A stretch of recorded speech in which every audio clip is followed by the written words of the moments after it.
Like, comment, subscribe, do the thing. Let us know what we're doing. Go follow us on Instagram. Buy me a plastic urinal. We're Dad's game room. Close my eyes. Let the whole thing pass me by. There is no time to waste.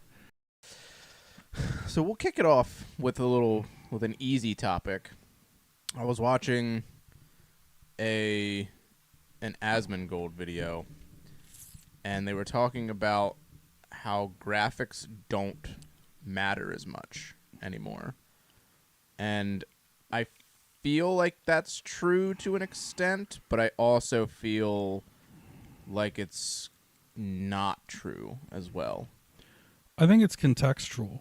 Like, do graphics matter? Well, that depends on the game. Because if you're playing, like, say, a golf game, part of golf is enjoying the beauty of the course, being out in nature, all that stuff. So to recreate that kind of a vibe, I think graphics add to the experience. But if you're playing a game like Celeste, it's very Mario-esque in nature. It's already 2D. I don't think it's important at that point. That's not the focus. So I think you really have to understand what people are trying to get out of it and where their head's at when they're playing it to really make a determination on that. To that point, I think overall graphics are less important today than they were, say, 20 years ago, because it was a new thing. Every time that you had better graphics, it was a new thing. It was novelty. It was fun. We've had that. So it's like, meh. Yeah. Every time we made that jump from like the NES to the Super NES, it was a graphics jump, and then from the Super Nintendo to the N64, it was a big graphics jump, and then every single system had these big graphics jumps. But once you started into like the PS3 to PS4, it was very minor detail changes. It was basically just like refining and smoothing it out, and a lot of it was more detail oriented, like the lighting and the atmosphere and stuff like that. But I feel like if you can get a good storyline, good gameplay, and just kind of bring the customer or the player in, it doesn't have to look the best, because they're just going to be enraptured in that. Enraptured, is that a word? Raptured is. Like, they're going to be like enthralled. Enthralled. They're going to be in that world, and they're not going to like matter as much. Yeah, so like, or they're not going to care as much or notice. Graphics, do they matter? Is simply put, I think the answer can be very quickly attained by saying, did people have fun with Nintendo in the 80s? Yeah, that's true. So right there, graphics are largely removed from the capability of enjoying. But if you look at the graphics from the Atari to the Nintendo, that was, groundbreaking. So like, and people went apeshit for the Atari. If it's at the time, in the time period that it was in, like, of course it was like the best of the best thing. But when you're going from like PS4 to PS5, like, it's really not that big of a difference. Graphics are enticing. That's different than being important. They're enticing in that it's an advantage to the new system. Like, it will draw people to that. People will see that. They'll be like, oh, well, the graphics look a lot better on that system. Do I need to upgrade my system? I don't think they're necessary for fun.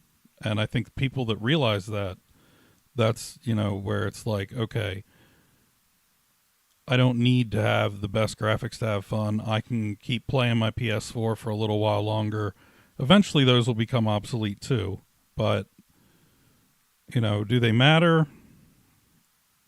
Does anything matter? It's all about context. Yeah, I mean, there's some people that, if it's not like graphically impressive, they don't even want to hear about it. There's like, no, I don't care. It's bad. Yeah, and that's funny because those people usually aren't very graphically impressive themselves. Yeah. Yeah. To me personally, like I don't need a graphically stunning game to like really bring me into a game and like make me want to play it. Does it look interesting?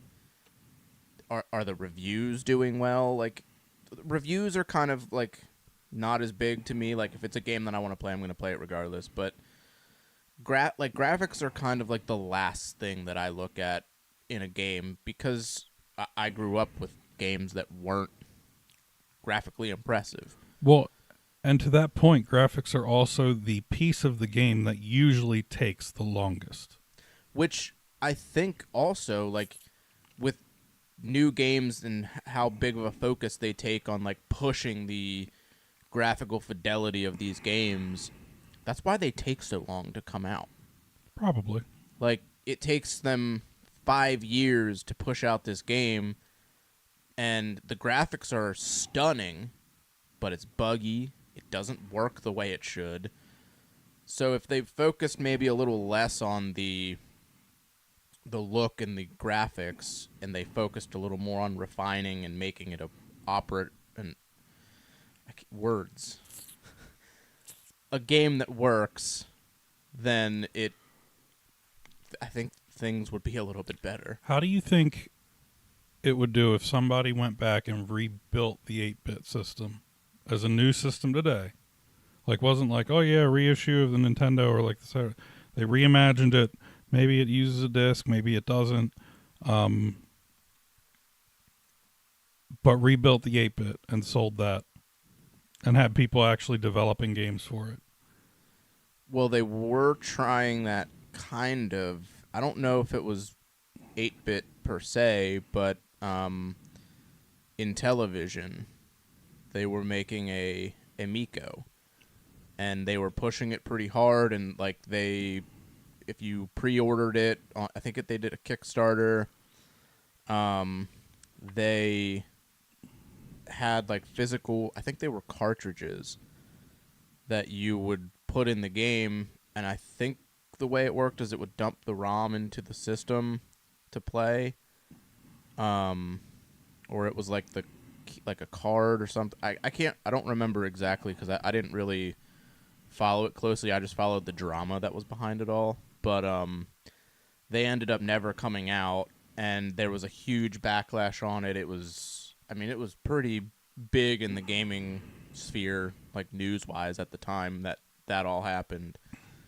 But I think if they like made a system and tried to like redefine like the 8-bit era, like they kind of did like I don't know how they would do it because you can play those kinds of games Remaster it on the new systems. So it's like, if they went back to like say old NES games and did like the original Legend of Zelda, but like reimagined it in the original form. They didn't change it, make it 3D. They kept it top down.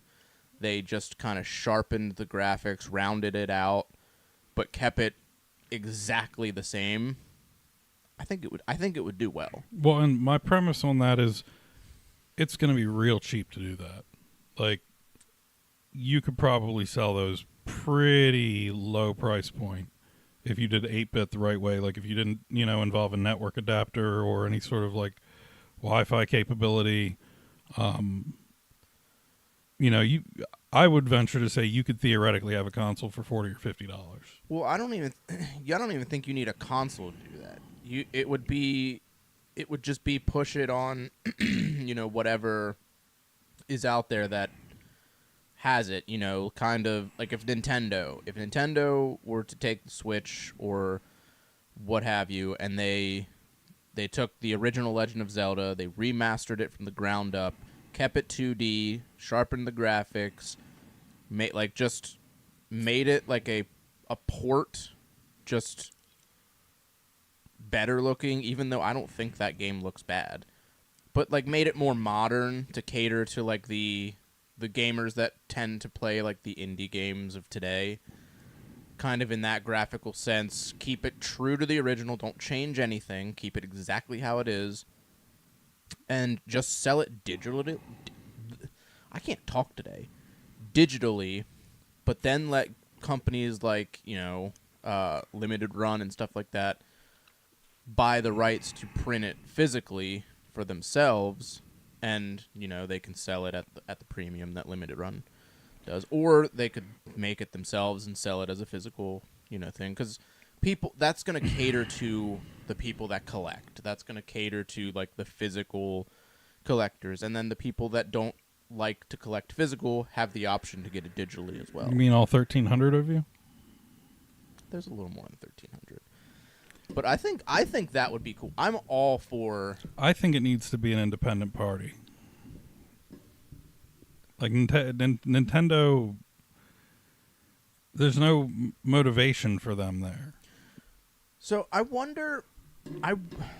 Since you said about it has to be like a third party, I wonder if there is a company or a developer out there that's trying to shop around to, Sony, Sega, Nintendo, and they're trying to see if they'll give them the rights to do exactly that. Take, an old game like, I'm trying to think of something, like Double Dragon or something. Like, take that game and, take the first one, and they basically just remaster the whole thing, keep it true to the original, don't change the way that it's played on the NES, but change the graphics to it and then put it out. Why? Just call it Double Lizard.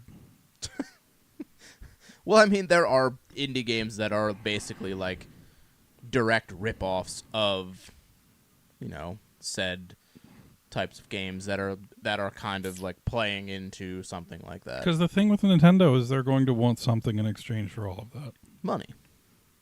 Yep. A ton of money. Yep. Which a small developer's not going to have that. Can't do, yeah. But if they were to say look, I'm interested in what you can do, give us a tech demo, and then we'll talk.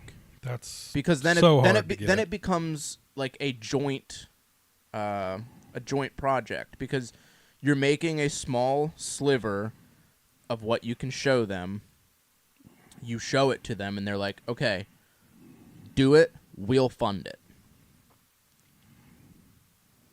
Oh, like a contract agreement. And then you get to keep X percentages, and we get to keep X percentages. I think that would be really, really cool to do, because I love seeing remastered games, or even just polished versions of old games, just because I think that's truly the way to preserve these types of games. If you want to play them in their original form, obviously you have the ways to do that, but when it comes to bringing new players in, you gotta kind of have to push it a little bit, show them hey, try out this new version of it and everything. So, but I mean, that's a lot of work, that's a lot of money, and I'm not the one that they're catering to. They're catering to the casual audience and the gaming audience as a whole, not just me. If they were catering just to me, that would be, I'd have a lot of requests. They'd be spending a lot of money. Which, speaking of remastered and remakes, apparently Capcom is working on a Resident Evil 0 remake and Resident Evil Code Veronica, which that's the rumor. I don't know how true that is, but I can believe it being a Code Veronica remake, because there have been people screaming from the rooftops for them to just remake that game, please. And it is basically next on the list. I mean, 2 was remade, 3 was remade, 4 was remade, 5 is probably getting a remake. It's probably already in development. I imagine 6 will probably get a remake, because that game was absolutely terrible. And then 7 was obviously good. Village was good, but Excuse me, sir. yes. Tell me more about how your industry regurgitates the same material like Hollywood.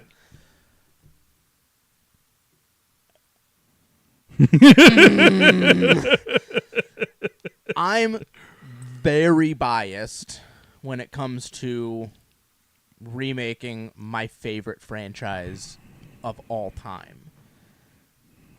But Code Veronica is next on the list. It's a cult classic. Everybody loves it. People have been itching for that to be remade, and it only makes sense. 0, I don't know if that makes sense. It would make more sense if they took Resident Evil 0 and Resident Evil 1, like the GameCube remake, and put them together. Because they basically run side by side story-wise. You know what the problem is? Yes. What? I don't know. Oh. When we were growing up, we were so preoccupied with what other people's imaginations had, we didn't develop our own.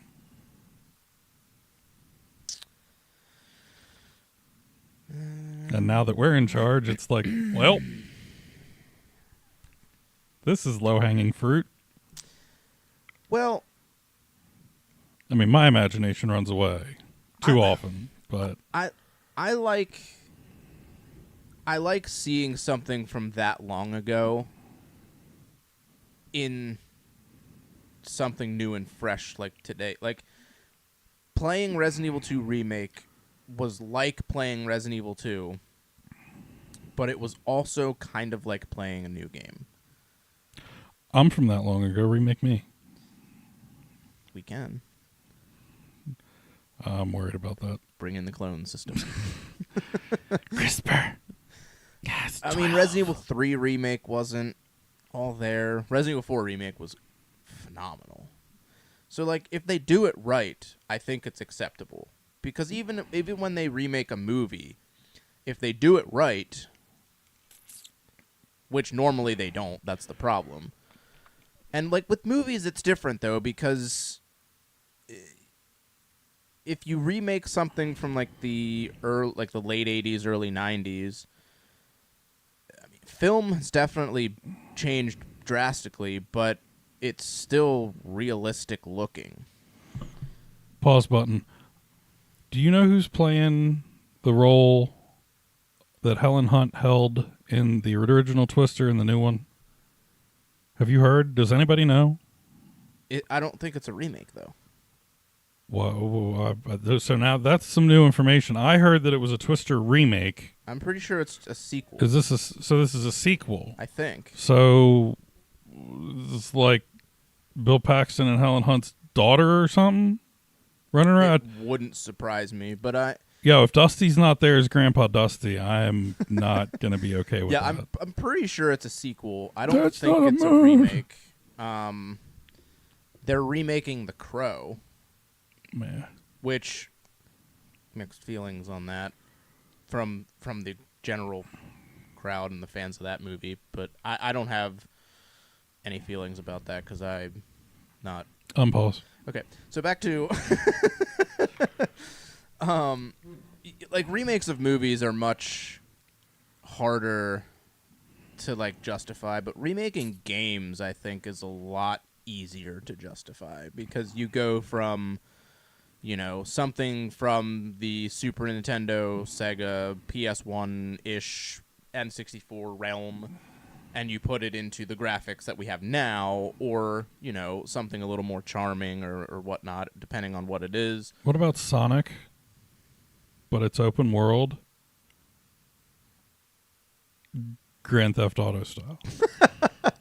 I think they made a semi-open world Sonic game. I think it was Sonic Frontiers.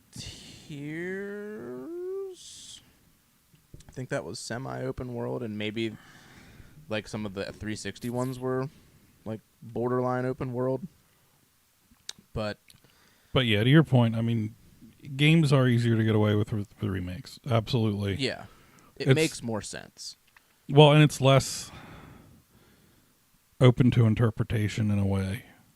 I feel like the foundations are harder to break at that point than with like a movie. You know, you don't have the same actors. People look different. People act different. They sound different. That's a huge thing. Yeah, that's a huge thing. Is like the actors, because when you play a role, you're locked into that role, and if it's a well-beloved movie, I would love to see a remake of To Kill a Mockingbird, like a modern day one. Maybe not even a remake, but like an adaptation. That would be cool. Because we just saw the new Strangers movie, and I live that. Apparently, it's not said that it's a remake, but it's pretty much a remake. It's just really bad. It's so bad, dude. Because not like the movie. You're on top, chat. Oh, let's fix that. Live chat. There we go. Because it made a difference. Yeah. The whole plot didn't make sense. Like, it was just like things are happening. Oh, look, the people are coming to get you. It's like like typical copy paste horror movie. Like, people coming to hunt you down. Oh no, what are we gonna do? Hide in the closet. We found a weapon. Oh no, we ran out of ammo. And then shocker. And then they, one person dies and go on, save yourself. And then they capture them and they're like, I love you. And then they die and then the one still lives and it was so bad. I was in the theater because we saw it in theaters. I was sitting there just like, is this movie ever gonna end? And it's not even that long. It's like an hour and a half. And I was just like, I hope this is over soon. I mean, there are some movies out there where they're an hour and a half long. That's an hour and a half too long. That movie was an hour and a half. Like, I'm trying to think of the last movie I saw like that. I saw the live action Little Mermaid with my daughter when that came out. It wasn't awful. Yeah, they cut out the best scene, literally the best scene in that movie, and I will never forgive Disney for that. What scene did the chef scene? Where he's chasing the crab. Where he's chasing Sebastian. The chef scene? Not a little. Where he's literally like getting ready to cook the little crab? Nope. Nah, I have no idea what you're talking about. Les poissons. I don't know why that singing just made that just got somebody to leave. It made me think of Ratatouille. Well, yeah, I mean, they're both French. Oh, true. Speaking of movies, Andy. Oh, we're going there. We're gonna I'm gonna take. Now that I chased off everybody. I'm gonna take my awkward segue here. You know what's awkward about you in a Segway? Seeing you ride one. We're gonna do it a little differently because we've discovered that 2001 had way too many banger movies to narrow it down. So we're just gonna elaborate on 2001 as a whole. And we will continue the segment next week the way that we've been doing it. But 2001 was just unreal. So we have to elaborate on 2001 as a whole because it was just way, way too many good movies to narrow it down. So to start off the list, we have Out Cold. Please tell me you've seen this movie. I've seen Out Cold. I saw it probably in my teens, and it's my favorite kind of movie, just like the stoner classic comedy kind of bunch of stupid friends that do stupid stuff. So I do like the dumb movies. That's what I refer to them as. They're dumb movies, but they're not dumb movies. If that makes sense. Yeah. I didn't really like the ones that were like stoner-esque and stuff, like some of the other ones on this list. And Out Cold's definitely one of those. They're some of my favorite kinds of movies. I don't know why I'm so drawn to them, but they're such a comfort to watch. They're just I could rewatch them so many times. I just found those people so annoying. In the movie, so annoying. Both. Both. It's like, hey, I think what are you up to, man? I think it's probably one of Zach Galifianakis's. How high best are you? movies. How high are you? No, how high are you? Hi, how are you? Step out of the car, please. One of my favorite scenes in this movie is they take Zach Galifianakis and he's asleep in a car, and they spin him around on the snow. How the hell did they spin Zach Galifianakis? He's not a huge guy. Dude, Not in that movie. So they're it's 2001. He's probably pretty young. They're spinning him in this car, and one of the guys is in the car, and he starts screaming, and he wakes up, and he's like trying to like correct the wheel, and he's like freaking out, and then he realizes like what's going on when he starts to laugh at him. Speaking for me is hard today. And Words. he just starts to try and beat him up in the car. Or when they put there, he's sleeping with his pants down, and there's a bear that I think it's a bear. I don't remember that scene. There's a bear that comes and starts eating. A bear that what? Eating out of this area. Oh! Ow!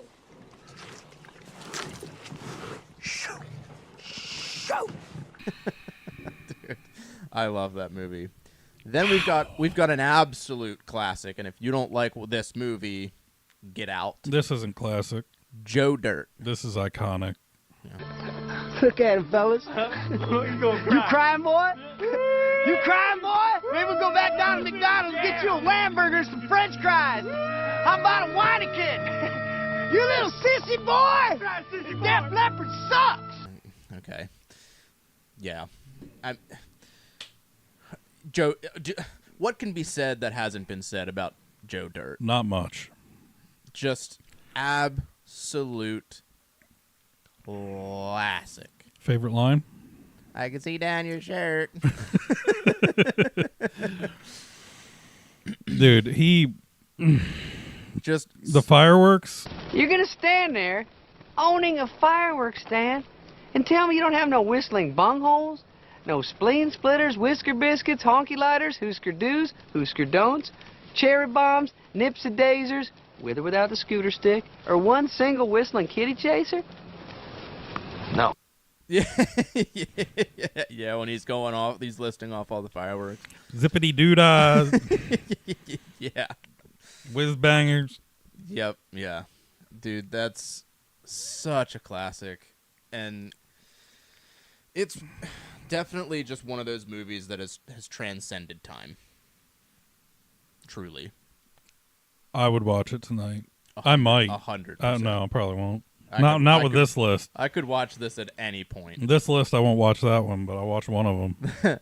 The next one is Saving Silverman, which I don't think, like, when it comes to like this genre of like movie, not a lot of people talk about Saving Silverman. Does not get the credit it deserves. I love this movie. I forget. Is it Jason Biggs? Yes.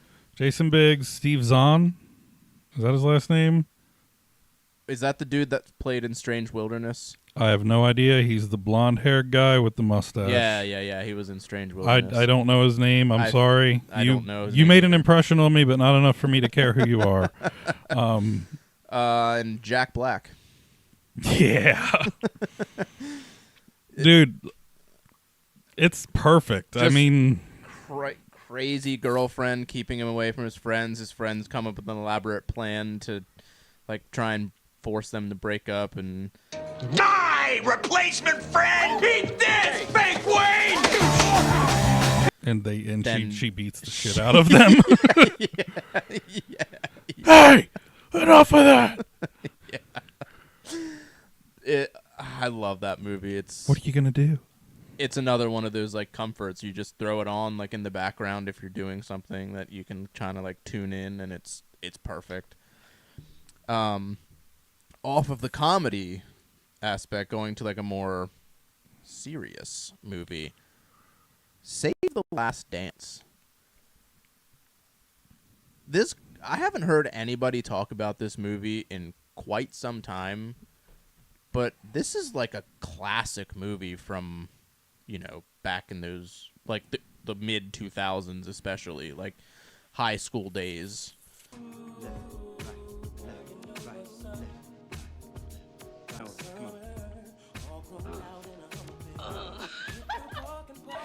Well, for us. What was her name? Oh my God! Why can I not think of her name? I don't remember. I'm gonna feel so stupid. Just grab your phone. I'm gonna feel so stupid when I see her name. Save the Last Dance. Julia Stiles. She just kind of like fell off the face of the earth at like around this time, I think. Yes. But I mean, this movie was great. I need to make sure I'm thinking of who I'm thinking of. From this movie? Yes. I mean, I haven't seen this movie in quite some time, but it's definitely a classic. Yeah, that's the one I'm thinking of. I think I even watched this in high school, if I'm being honest. I think they played this in a study hall or something. That would make sense. I mean, this was one of the movies she was most known for. So 100%, yeah. Like she was poster child. Yeah. Going back to the comedy, an absolute comedy classic, Scary Movie 2. It's my good hand. You're gonna fall unless you take my hand. No, give me your other hand. Oh, my other hand isn't strong enough. You take my little hand. No, get it away from me. It's the most one that everybody know. It's the most credible that everybody knows to this day. You gotta get in there and get the giblets out. We're here, just the tiniest little stink hole, but it's big enough to get your hand right up inside it. Stuff the shit out of it. I cook it with all the giblets, the penises and the ginies. The meme of the guy with like his strong hand. Stuff it in there. Strong hand. Yeah. Grab my strong hand. Use my strong hand. Yeah, I mean, Shorty, like the whole bouncing the basketball between their legs and stuff from the commercials.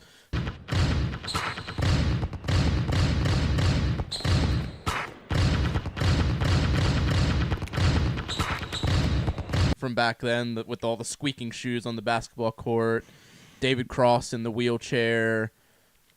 Dude, I could quote this movie till the end of time. I think, yeah, this is the one where Cindy gets into the fight with the cat. Yeah, come on. Because she poops in his litter box. I think I know why you're mad, Mr. Cat. I didn't mean to go poopy in your litter box.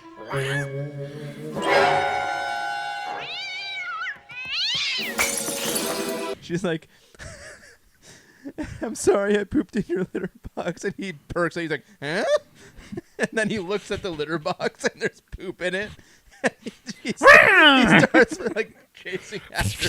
And then there's like a big slow-mo scene where they're like boxing and they're punching each other and just spit's coming out the mouth. Didn't she lose a tooth?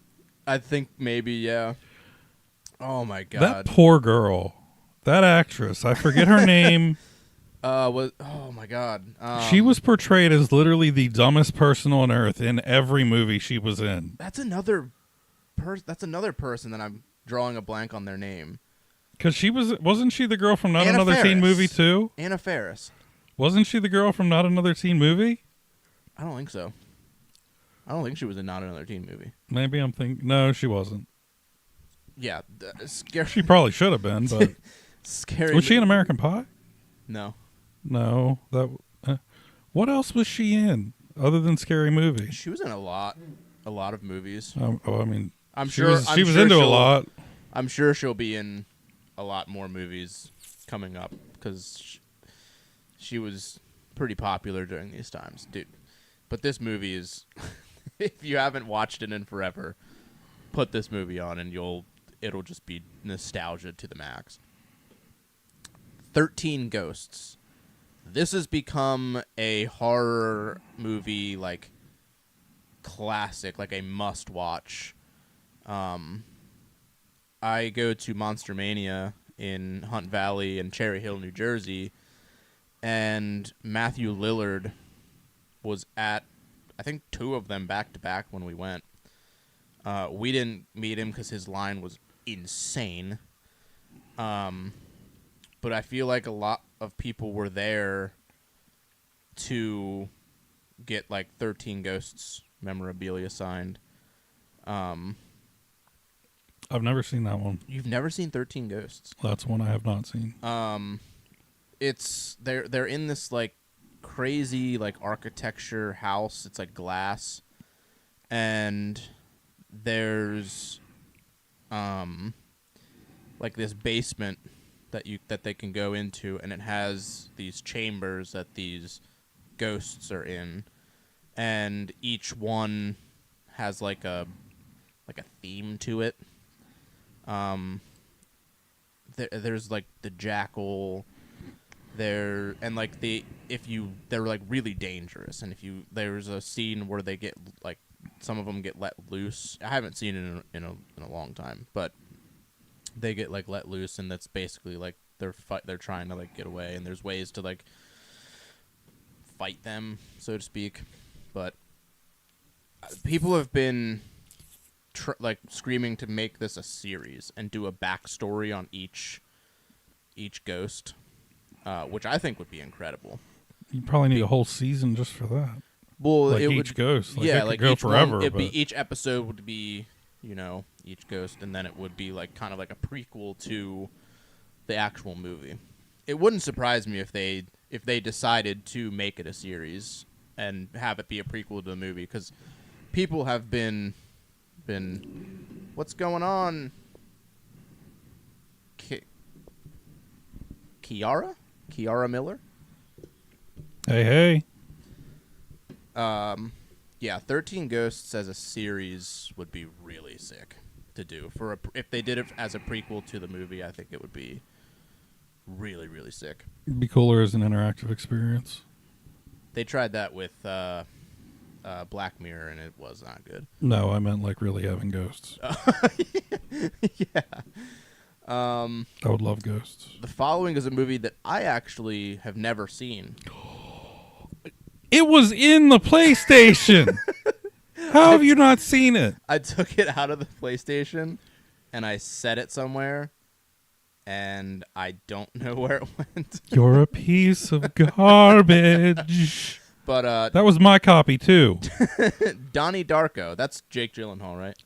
Gyllenhaal. Gyllenhaal. Yes, it is. But I know this is like an absolute classic. Amazing. So, and it's more artistic than it is like funny. That's what I've gathered or from seeing like a preview and anything stuff. else, and it really explores the depths of mental illness and really the abstraction of it too, like how it doesn't necessarily always have an answer. So the premise is, this boy is having hallucinations and sleepwalking, and he starts to really just kind of dissociate from reality.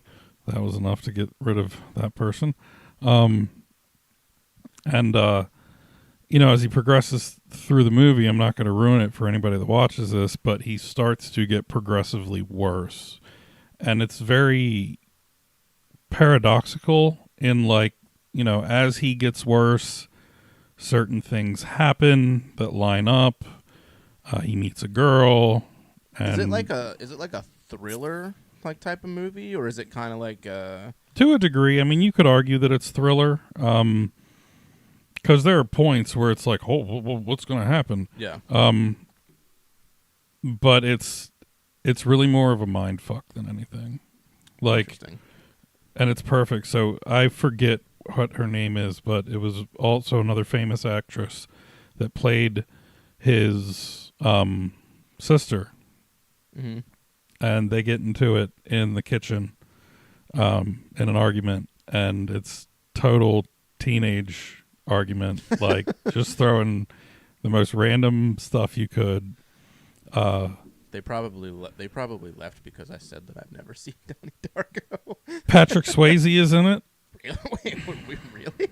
You guys a cameo? Yes. Interesting. Because there's this one part, like they're in school and they're in that class, where like that class.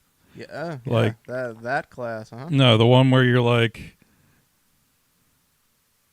it's sensitivity based. Yeah. No, you got to watch it.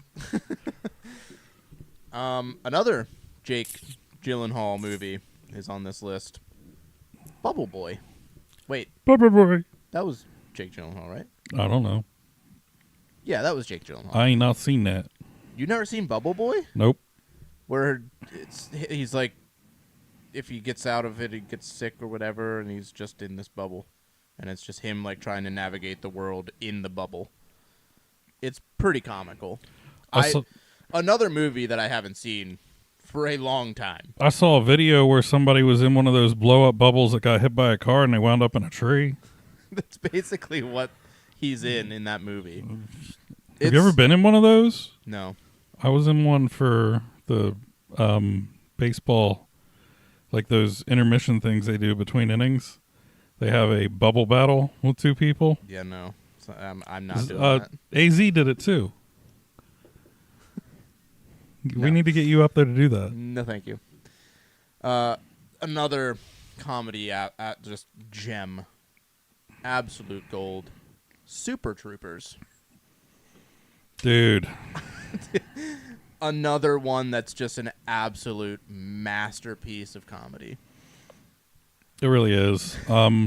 Unfortunately, every time I hear the name of the movie, I can't help but think about the song by the 18s and ABBA, because the 18s were just an ABBA ripoff. Albeit they looked a lot better than ABBA ever did, but I wasn't alive when ABBA was that age, so... Every time I see like anything about Super Troopers, there's two things that come to mind immediately. It's when he's in the car, he's like, I hope you boys like Mexico! Woo! When he starts doing donuts. Hello. You boys like Mexico? Yeah! And where he's like, I'm freaking out, man. And they look at him, you are freaking out, man. I'm freaking out, man. You are freaking out, man. And of course, the classic, they try and say meow as many times as possible during the when they pull people over. Am I saying meow? I thought... Don't think, boy. Meow, do you know how fast you were going? Meow, what is so damn funny? That's one of the scenes from that movie that's just... Dude, that whole Do I like movie... math? That whole movie is just pure gold. I want my goddamn liter of cola. Oh, it was a year ago. That's right. We already covered it. What? Me, myself, and Irene. Yeah. I saw a clip from that this weekend where it's like, hey, honey, can you come up off the street so you don't get hit by a car? Or whatever he says. And she's just like, fuck off. He's like, whoa, jeez. And then next thing you know, she's in the damn fountain. Another one of my favorite movies of all time. Oh, God. How High. This movie I could watch over and over and over again, and it never ever gets old. Method Man, Red Man. I was gonna clean my room. That's but then I got that's Afro I know Man, that's Afro Man. which he's playing in Red Lion. Where? Right down the road. Where? That double At Double Barrel. Double Barrel. And they have Afro. When? I think it's soon. Like tonight? No. It's soon, I think. We'll have to look at it after this. But I never get to go to the good shit. This is me and my friend Andrew used to like quote this movie constantly. It's so good at being like an absolute stoner comedy. Like literally Method Man's character is into like growing weed. Like everybody goes to him for the weed, and the best one was like this dude comes and he knocks on his door, and he has like a little slide door that he opens, and he opens it and he's like, "Oh man," and like this crazy like tweaker came and he's just like, "I made something for my head, man." And he's like, "Man, your head is fucked up." And then he's like, "I need something, man." And he's like, "No, you ain't getting anything." And he bashes his head in the fucking door. So if those two, like if those characters actually existed, and they were, back then they were them. Today's world, they would be mind blown because there's literally one of them on every corner. Yeah, it's just like, okay, we don't give a shit anymore. When the whole premise of the movie is like they're going to college, and his buddy dies, and he takes his remains and he crushes them up, and he puts them on a plant and grows it. They call it the ivory, and when they smoke it, he can see him, and he's really smart. So don't do that, by the way. So he can give him all the answers to like the tests in college, so they can just kind of slack off. And there's a scene where when Method Man and Redman like actually meet in the movie, they're showing up to take their THCs. That's what the college things are called. And Redman comes in, and he farts in his car and turns on like the defrosters, and all of his shit flies everywhere. And then Method Man shows up, and he doesn't have a blunt. So Method Man like looks over at him, and he goes, Got blunt? Got weed? and then they get together and they smoke it, and he goes to pass it to his buddy in the back, and he drops it, and he goes, "Man, who you passing that to?" And he goes, "That dude in the back." And Method Man's just like, "Oh, that's just ivory." And then it hits him like, "Wait a minute." And he looks back, and he starts freaking out.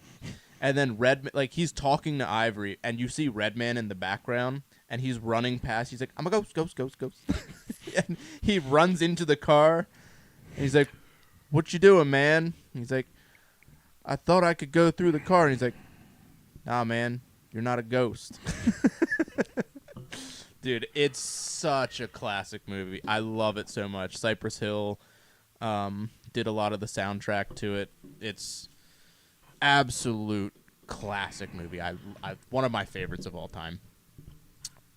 Another bona fide classic, of course. Dude, I feel like 95% of this list is mainly comedies, but they're the best comedies. Not Another Teen Movie. Oh, Jake. Doesn't her dad always calls her like the most perverted names. He calls her like pumpkin tits and stuff. This is basically the spoof of She's All That. Yeah. It's the spoof of She's All That, and dude, dude when they're the kids the younger kids are singing, and the guy's like, "I just jerked off and you're French toast." that's what this is. That this from. movie? Yeah. True love is what I want the most. I just jerked off in your French toast. The girl's little brother, and his friends, they're trying to get laid. Like they're making like the pack to get laid, basically making fun of American Pie, how they make the pack to get. Me want American woman. And I love when they're in the. I don't know why this quote sticks out to me because it's the most random one. When they're in the vent trying to get to the girl's bathroom, and the kid's like, and she's shitting. they're playing. She's like she's just. He's like, oh. Girl going pee pee, not something I want to see. When they're up in the vent, he's like, hey, look, a buffalo nickel. I don't know why that comes to mind, but that scene with Jake and Catherine, and you had the other guy in the corner. It says his name's Malik. Does he have the bag? Where he's like, always filming. Damn. Oh shit. That is whack. Yeah. And say things like, damn, shit, and that is whack. Yeah, because he's like the token black guy, basically, and that he's very self-aware. It's my mother. You have her eyes. Oh God. I don't know whether to say it or not. Well, let me approve it first. Practicing for cheerleading.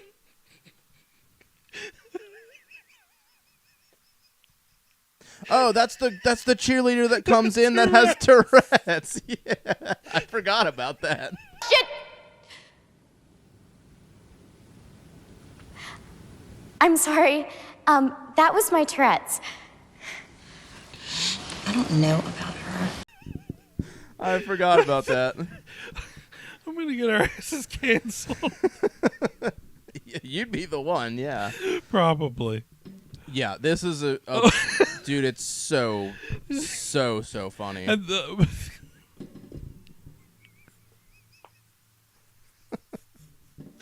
part where she like, wait, no, was that? It's like this is like a combination of like spoofs on the typical movie. Like it's like American Pie. She's All That. Bring It On. It was Scary Movie where he where she was on the ceiling, right? Or was that this one? That wasn't this one. That was Scary Movie.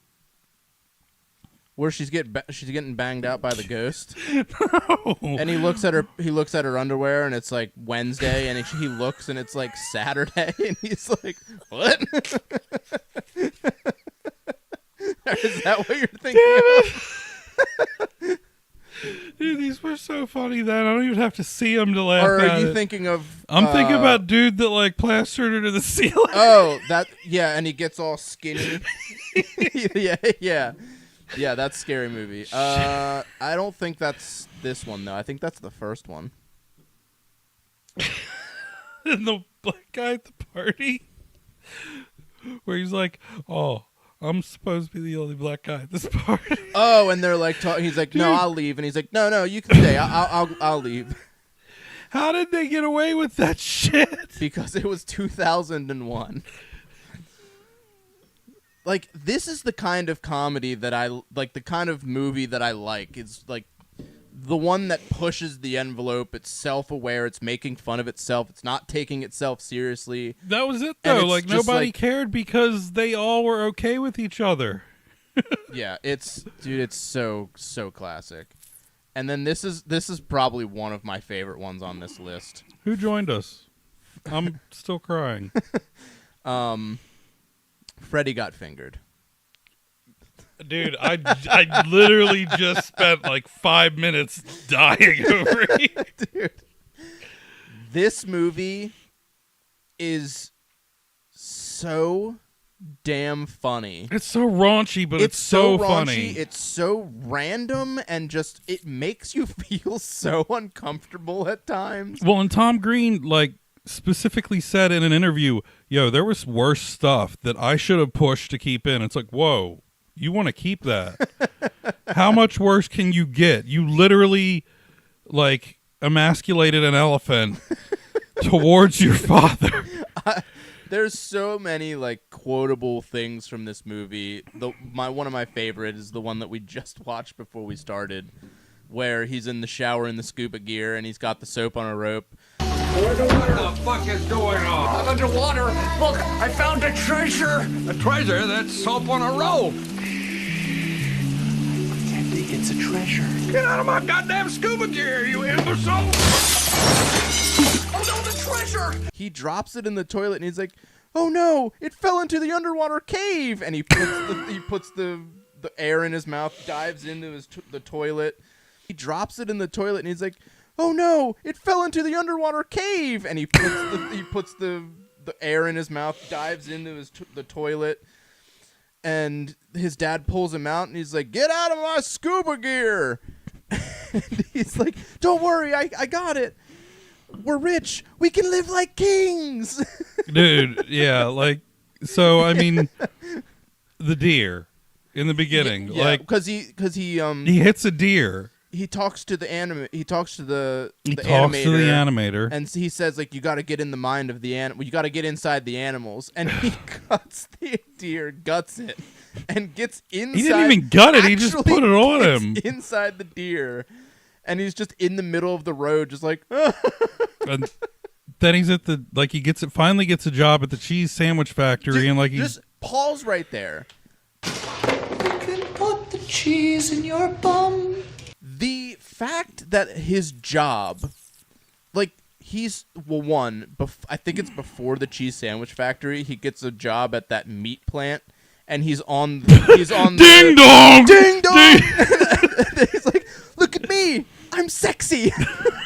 I'm a sexy boy. He's on the freaking conveyor belt, like with the thing hanging there, and he's just saying "ding dong" over and over again, and then it bats into this Asian woman's head, and she just lets it touch her. Then just like pushed her head over. And so funny, dude.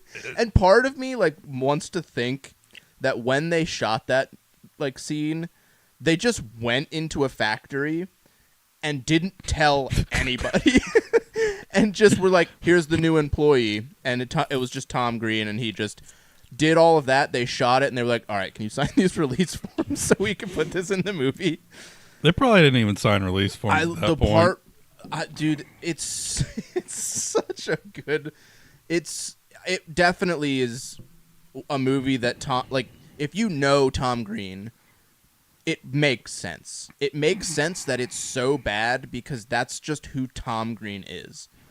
He's just a guy that wants to do the things that he wants to do, and he finds funny, and it's the things that other people don't find funny, but it is funny.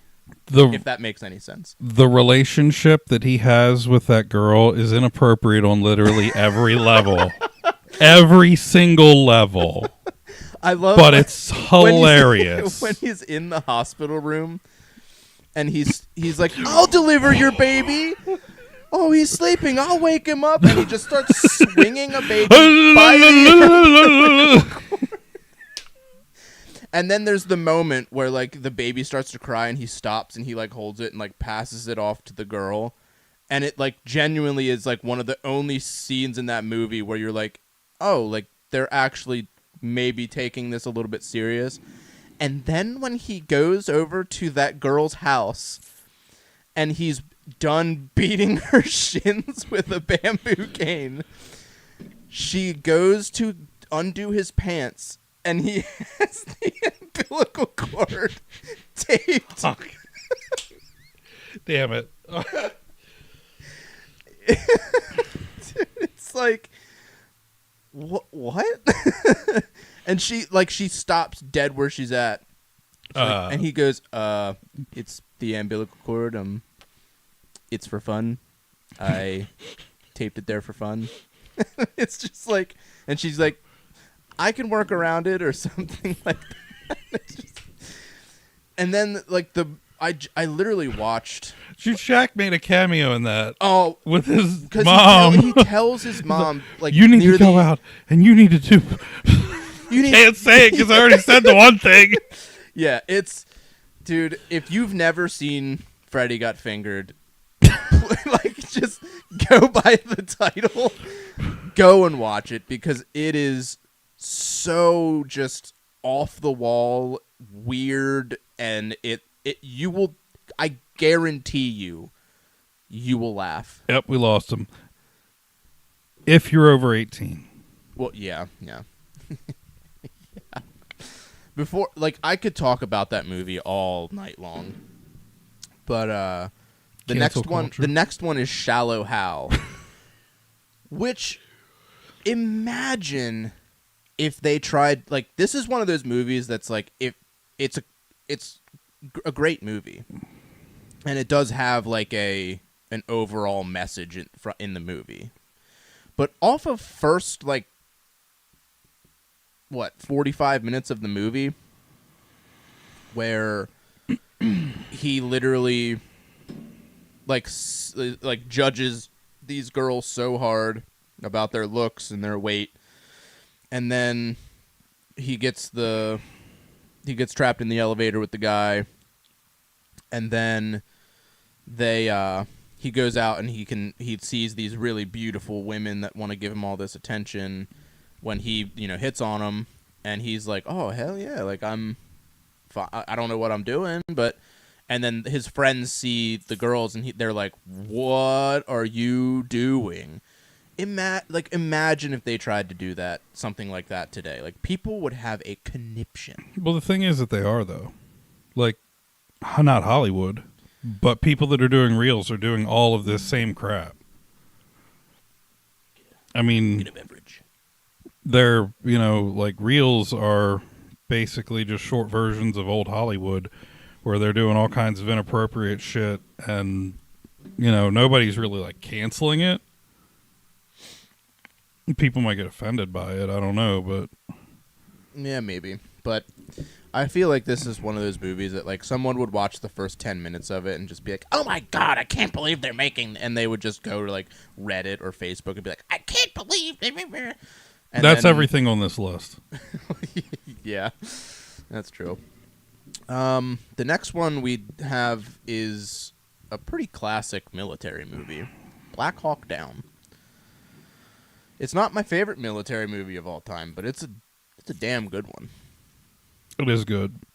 And followed up by that, it's Pearl Harbor. So these two kind of go, Pearl Harbor was good. I don't think Harbor it was had Ben wasn't Affleck as in good. it, right? I don't know. I think it had Ben Affleck in it. It had Ben somebody in it. Yeah, both of these movies are like classics in their own right when it comes to like the war movie genre. I mean, you don't get better than Saving Private Ryan, in my opinion. But these two are heavy hitters when it comes to those. I mean, Black Hawk Down's pretty good. Some of the more recent ones have been forces to be like American Sniper. There was another one too that we watched not too long ago that was really good. Lone Survivor. That's another good one. But these are some of like the classic like war movies, in my opinion.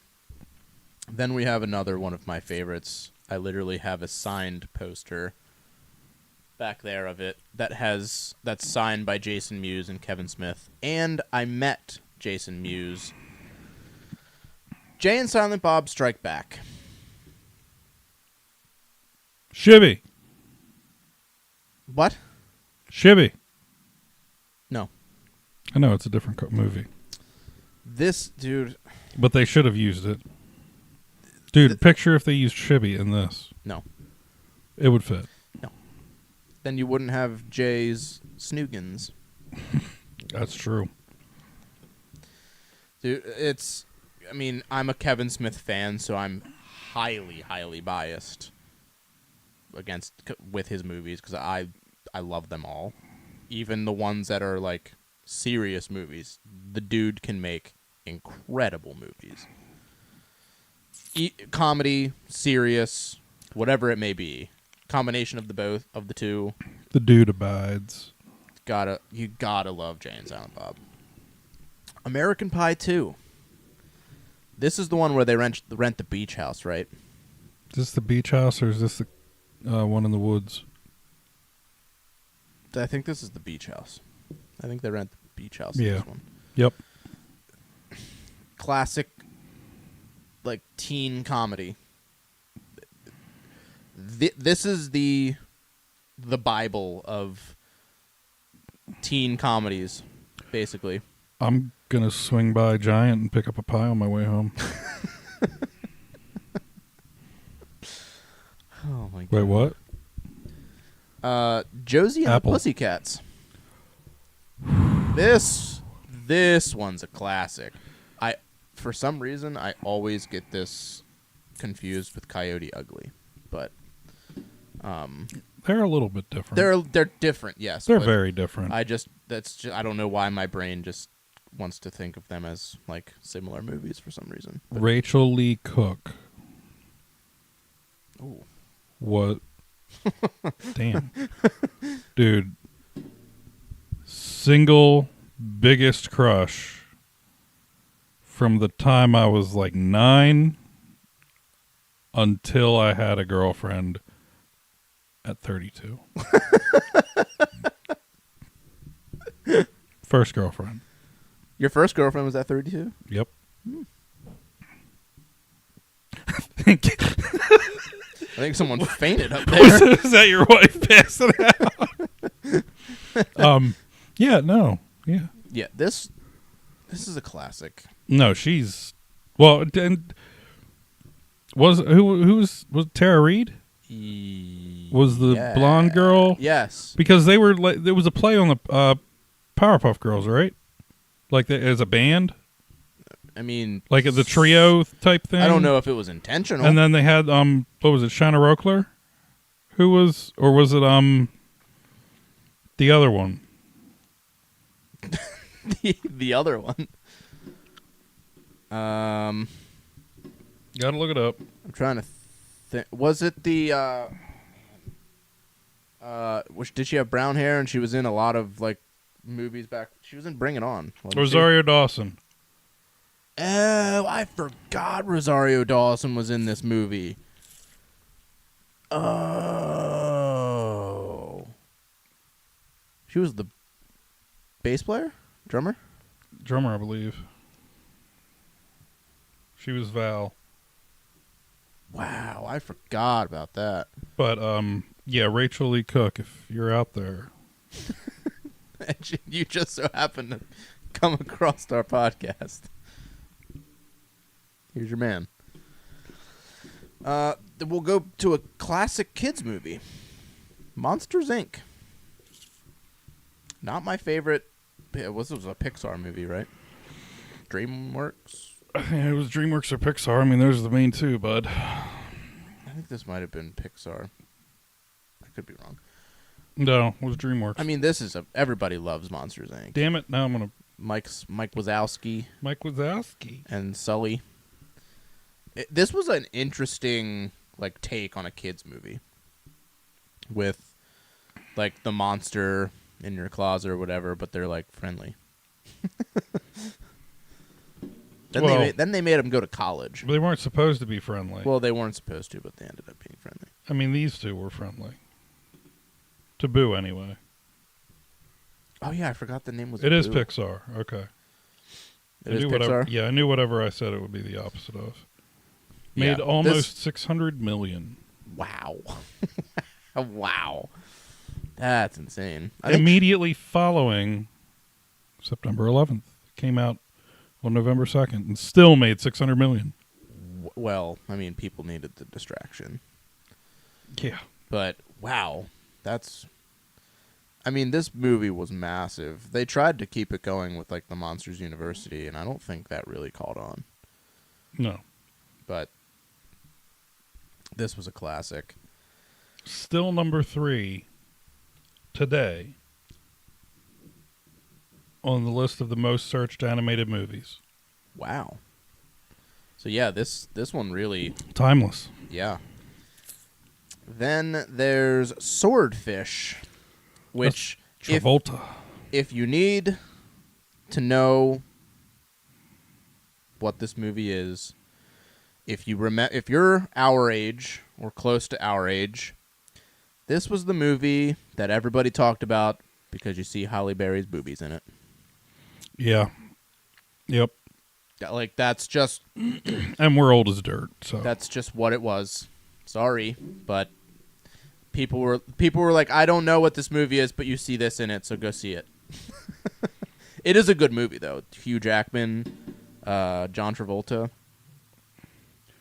Hugh Jackman, John Travolta, yeah. Hugh Jackman's a computer hacker, and John Travolta is a guy that wants to steal the government's money that's just been sitting in a fund.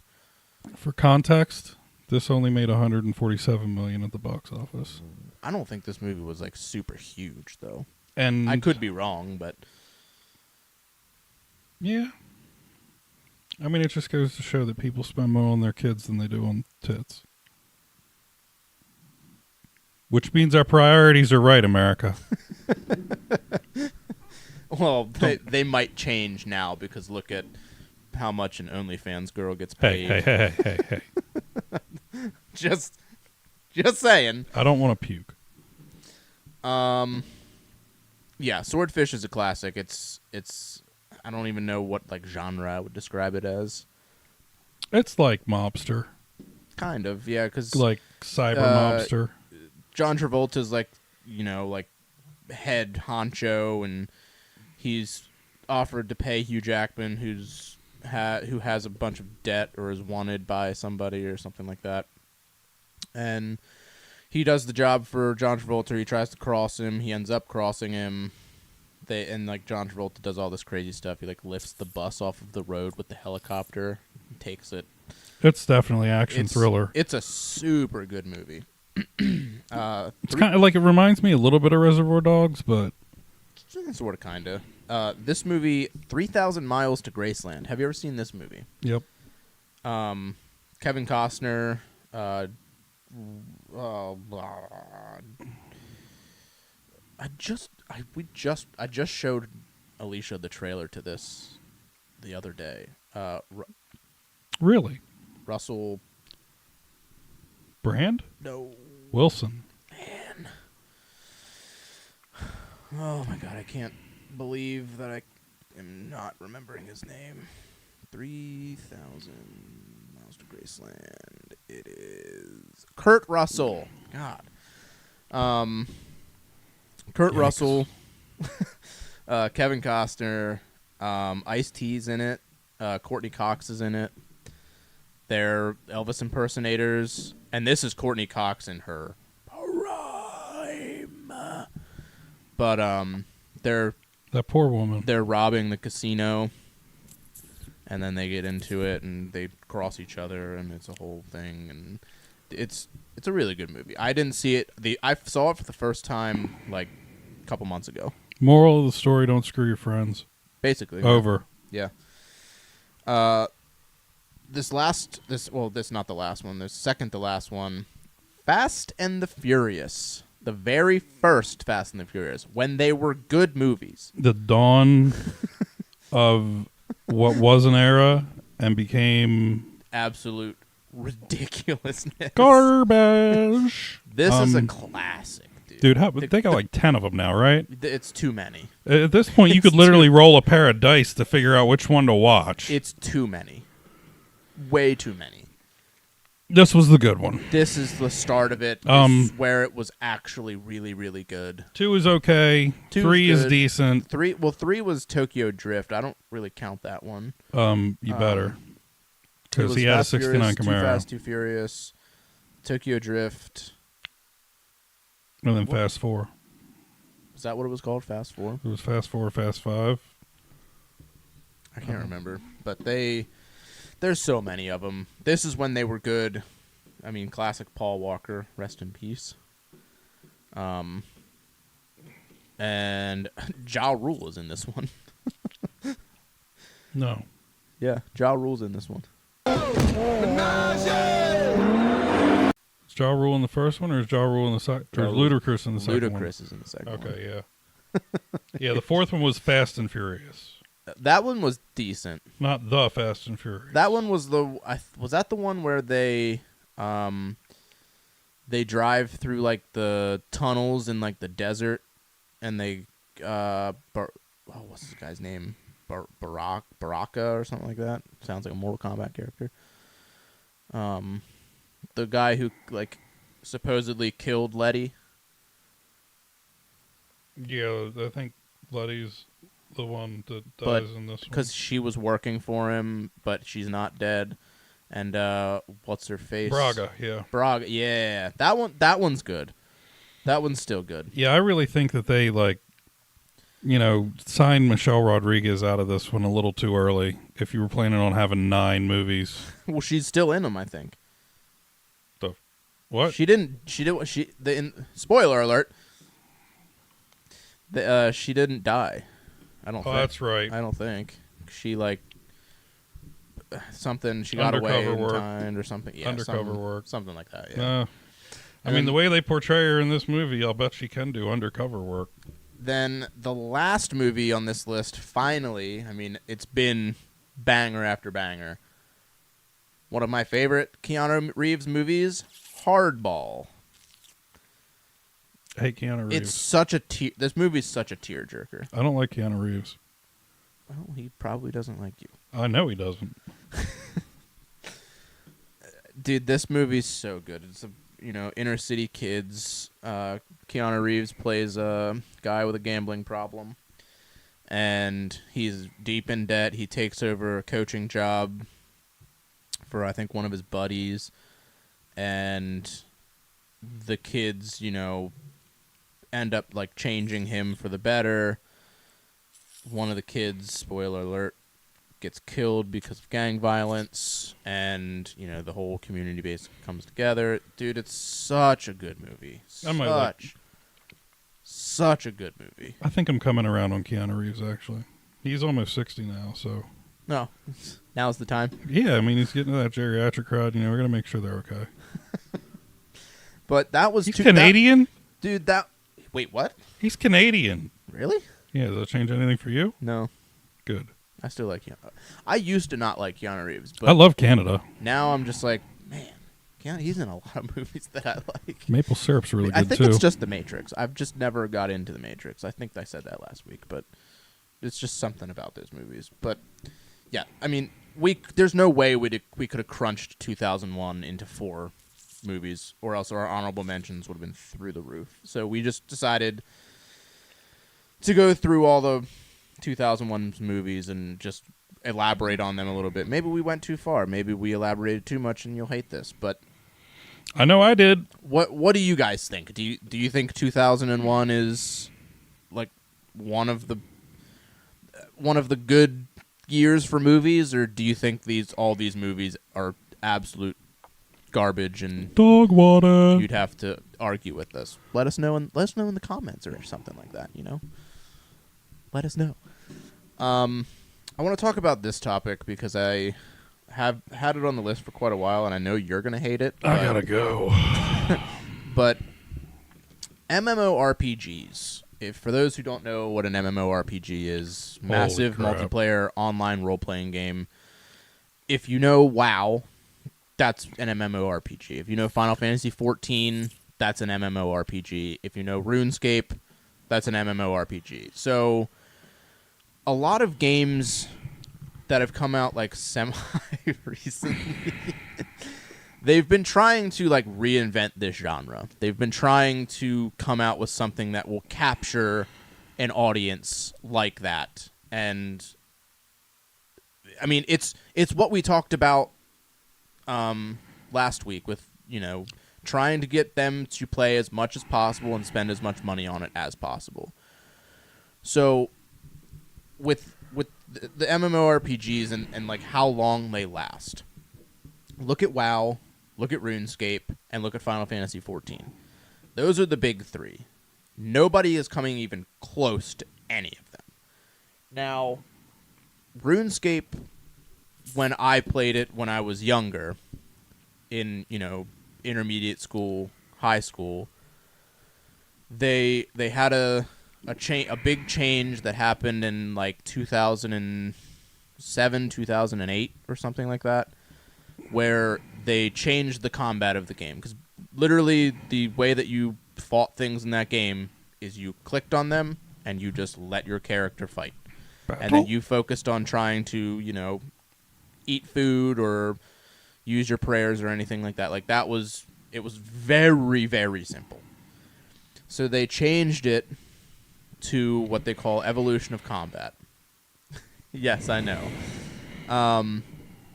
which ruined the game. It absolutely ruined the game. Nobody liked it. Everybody hated it. It was tanking the game. They were starting to introduce microtransactions. They called it the Squeal of Fortune. So it was like a wheel with a little goblin, and you got spins, and you would get, stuff. So you'd get like XP lamps, or what they call now is like the prismatic stars, where you would get bonus XP and you could bank it. So basically it started to become a pay-to-win game, where if you had $200 in your wallet that you decided to throw at the game, you could bank bonus XP, you could bank just free experience, you could bank a bunch of materials that you needed. Like, there was so much that there was such an advantage to these microtransactions, and there still is, because RuneScape 3 is what they call it, is still going. It's still filled to the brim with microtransactions. If you have enough money to throw at it, you can level your character to 99 with ease, which is not an easy task in old school, which I'll get to in a second. But I will never spend money on fake things. I don't like doing it for Fortnite. I don't like doing it for my child in Roblox, that I've now like mostly banned for her. Roblox is right. It's an awful place. Why are you going to spend money on something you literally can't keep and you can't have? Yeah, I mean, so they basically made it pay to win. Like, it is actually just pay to win.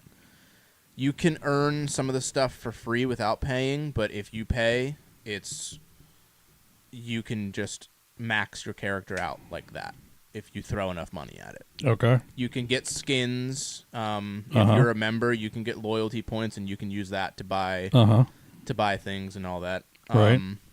So when RuneScape 3 was introducing, the way it is now, where microtransactions, skins, all the stuff, it just kept going down and down and down and down and down. It was doing so bad that Jagex was like, we need to figure out like something to save our company, basically, because they're like, we're just not bringing in new players. Wow. It's just I had to. I'm sorry. So continue. They put out a poll, and they asked if they were to release an older version of the game pre-EOC, pre-Evolution of Combat, would people be interested in that? It was unanimously yes. Like, it was not even close. I forget the numbers, but it was crazy numbers of people just being like, I would 100% be into it. So they literally split off some of their developers to work on basically a save state of the game pre-EOC. And that is now what they call old school RuneScape, which is by far and away the most popular version of RuneScape to be played to this day. There's people on YouTube that do all kinds of stuff. There's tons of development being done to this day. It is still going strong. It's mind-blowing. And it's literally what people call a 2001 point-and-click number go up simulator. That's literally, like, to put it blind, like, that's exactly what the game is. You have skills, blah, blah, blah. I've said it 1,000 times. I'm not going to bore you with the details. You have skills. But that, like we talked about last week with, what's killing the game industry and, like, the greed, the microtransactions and stuff like that. This is literally proof that a long-running game that had been around for a very long time, it was going strong, started to do that, and it literally killed the game, so that they had to revert back to an old version of the game that didn't have microtransactions. Now, old school does have bonds. The bonds are like the only microtransaction in the game. And what a bond is, you can buy it with in-game currency.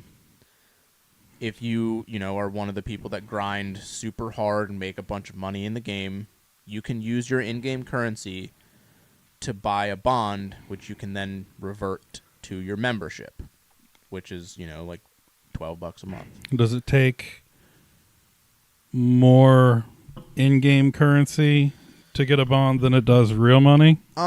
I think it's actually relatively close, because I think bonds are selling for about 12 mil. Which, if you're like a mid-game player, which is really easy to get to if you just, can grind a little bit.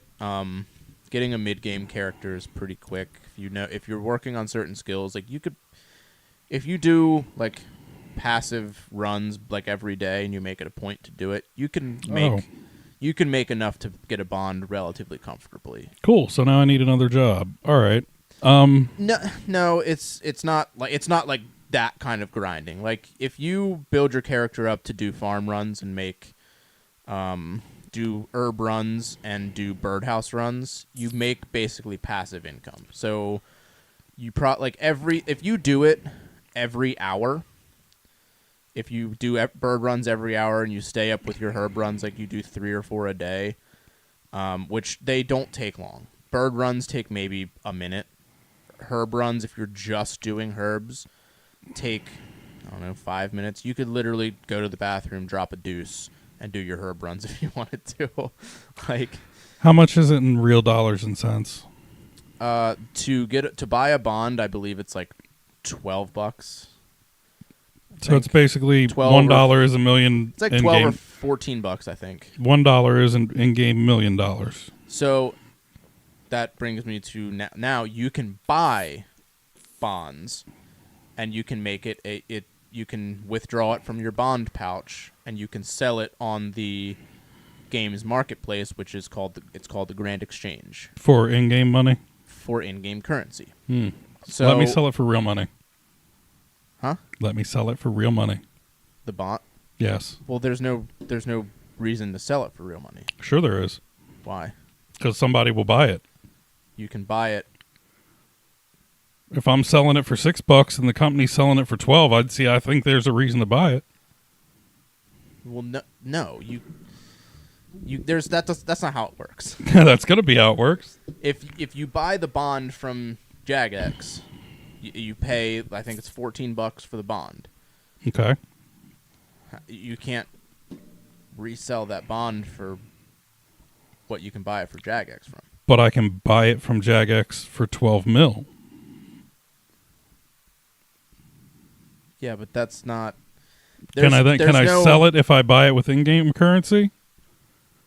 You can, but no one's going to buy it for an inflated price. Right. So what I'm saying is, if I buy it for in-game currency, 12 mil, right? Mm-hmm. I literally have $0 out of pocket. I mean, yes. At that point, if I sell it for $6, that's against TOS, and nobody wants to buy a bond from like a person selling bond. Like, that's not like, there are people that will, like, it's against terms of service and it's against the rules, but there are people that real world trade when it comes to like equipment in the game, high tier PVM equipment. They sell the gold in game. Okay, here's my point though. It's against terms of service and it's against the rules. Yes. Who set those? Jagex, the creators. Exactly. Yes, but they can change it. You're missing the point here. Yes, you could figuratively buy the bond with your in-game currency and then sell the bond to somebody for real-world money. You would honestly be better off just grinding for more in-game gold and then selling that, because it's more in demand and more valuable. Can I sell in-game gold for real money? No. But people do it. It's a thing. People will create programs on their computer to run bots. Bots will do, skilling or what have you to farm materials, sell materials for money, and then they will take that money and they will sell it on a website. You can go on the website, you buy the money. It's very sketchy. That's my point. Once Jagex starts taking money for bonds or anything, they're getting right back into that same pattern. It's very protected. They've been keeping old school microtransaction free. They will never make more microtransactions in old school. They will never do it. That's fine, and that's good, and I'm glad because they already know where it takes them. I still think that's too much. Well, here's I believe this is probably the reason why it's basically a membership fee. Well, they've always had membership fee. That's fine. Call it a membership fee. So I believe that the reason they made bonds so that you could sell them on the Grand Exchange is to help combat websites selling gold, because a lot of people were getting into a lot of trouble. They were getting their accounts stolen, their viruses on their computer, yada yada yada. So if I can safely go to Jagex from the Jagex website, buy these things, they're called bonds, and I can sell them on the Grand Exchange to somebody who wants to grind their game and be able to afford membership without paying money, then I can sell this bond to this player. This player will buy the bond. I can get in-game currency for my real-world money. And I can... it gives me a way to not have to grind super hard if I choose not to. If that's the way that I choose to play the game. It gives the people that don't... because making GP is a grind. And if you want to enjoy, that's the beauty of RuneScape as a game. You can play it so many different ways. It's insane. I've heard this before. I'm not going to get into it deep because I will literally go down a rabbit hole that is so deep. But you can just be a skilling pure. You can play PVM heard content. This before. You can play PVM content. Here we go. You can play with your friends. There's so many, you can play passively. You can play AFK. You can play... I'm just saying right now, if you don't do a bulleted list over top of this of everything you just said, that's your thing, man. I'm going to call you Bullet Man from now on because you just go down the list and name all of it. So, you're still paying for something in the game. I understand. And it's basically Fortnite, really. But because you buy the currency, the in-game currency, and then use that for whatever you want. So if I'm a cat, just sell in-game currency. If it's me right now, the person I am today, do the bonds gain value as they increase? They've been relatively stable. They go. So up it's a and true down. bond. Because here's what happens. Is it a true bond? This game has an economy. There's an active Dear economy. God. Holy hell. There are people that have made GP in the game by flipping items. So they see a piece of content that's supposed to come out, a couple months down the road. And they select, okay, it's a new Slayer monster. It's a new boss to fight. This equipment's going to be hot. I'm buying it at the price that it is right now. So they will buy it. They will hold it. And when that content comes out, then the people that can play that content, the high-level people that are waiting for the next bosses to come out, they will want that equipment. So then that equipment then skyrockets in price. And when it skyrockets, you sell. And now you say it was a 12 mil investment, say you doubled your money. Now you can focus on other little things like, oh, this item's going to be hot. It's insane. Thank you for the lesson in macroeconomics. I get it. It's got an economy. It works. But buy low, sell high. I get it. It still involves real money. I know, but there is not a market for people buying bonds with in-game gold and then selling them to somebody for real-world money. That's fine. If there's no market for it, then that's fine. I'm just saying. Not RuneScape players are not that like they are degenerate to the max. But they're like that's just one thing that just for some reason isn't. It's the argument. It's the argument where it's like if you're going to ask me to put money into a game, I think the game that becomes most successful is the game that allows me to get money out of it as well. I mean. It's crazy and it doesn't make sense. It's against terms of service. I get it. They have to make money. I'm going to recommend a video for you to watch. I am absolutely not going to watch it. I guarantee you that you will somewhat enjoy it, at least a little bit. Just go to YouTube and watch the dark side of RuneScape, because there are people that have literally, like, gotten scammed so bad. Like, dude, same thing happened with WoW. Dude, it is a dark side to that game. Like, anybody that understands how macros and scripts work, they've done a pretty good job of for account security and all of that kind of thing. But dude, there's some dark stuff that has happened in this game. There's an automated testing tool in software development that you could literally use to mimic and recreate keyboard and mouse motions. Just build an automated test script to do whatever you want in RuneScape and then repeat it.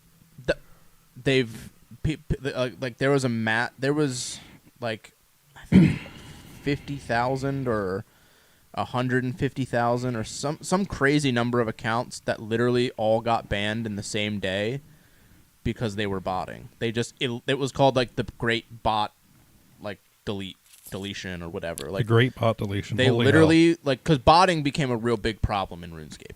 You guys have names for your events. You guys have your own economy, and we're all out here flipping shit over inflation, and y'all are just starting your own economy for fake fucking bread. What the hell, man? Dude, it's so insane. It's actually insane when you actually look at what it is as a game and as a whole. It's actually insane. There was a moment in the game where they found a mod in game. Okay, there's moderators in the game, and they have little helmets next to their name, and it's JMods or Jagex, what they call JMods, Jagex moderator. So one of the guys got pickpocket. You could pickpocket. They found a way to be able to pickpocket this mod. You can pickpocket in this game. So it's what are we teaching our children? It's part of the thieving skill. What are we? There's a thieving skill. What are we teaching our kids? Shut up. Shut up. So I don't know how, but they were able to there was a bug in the game where he could pickpocket another character, another playable, not an NPC. It was an actual person. And they got this. It was I think it's a potato. Now, this is a moderator. It's a JMod tool that it's basically a debug menu where they can spawn items and despawn items and stuff. They literally spawned items for GP and just spawned the max cash stacks. And it was such a problem that they literally had to shut the servers down and revert back to another game state before that happened. So they did a reset basically. Well, it's called a rollback. Rollback reset, yeah. It would they had to do that. That's been there's only been a handful of times that's been a thing, but the history of this game is crazy. That's a pain in the ass to do, by the way. Crazy rant I just went on about RuneScape because it is literally a game I've played for 15 some years. A potato. And I still play it to this day. A potato.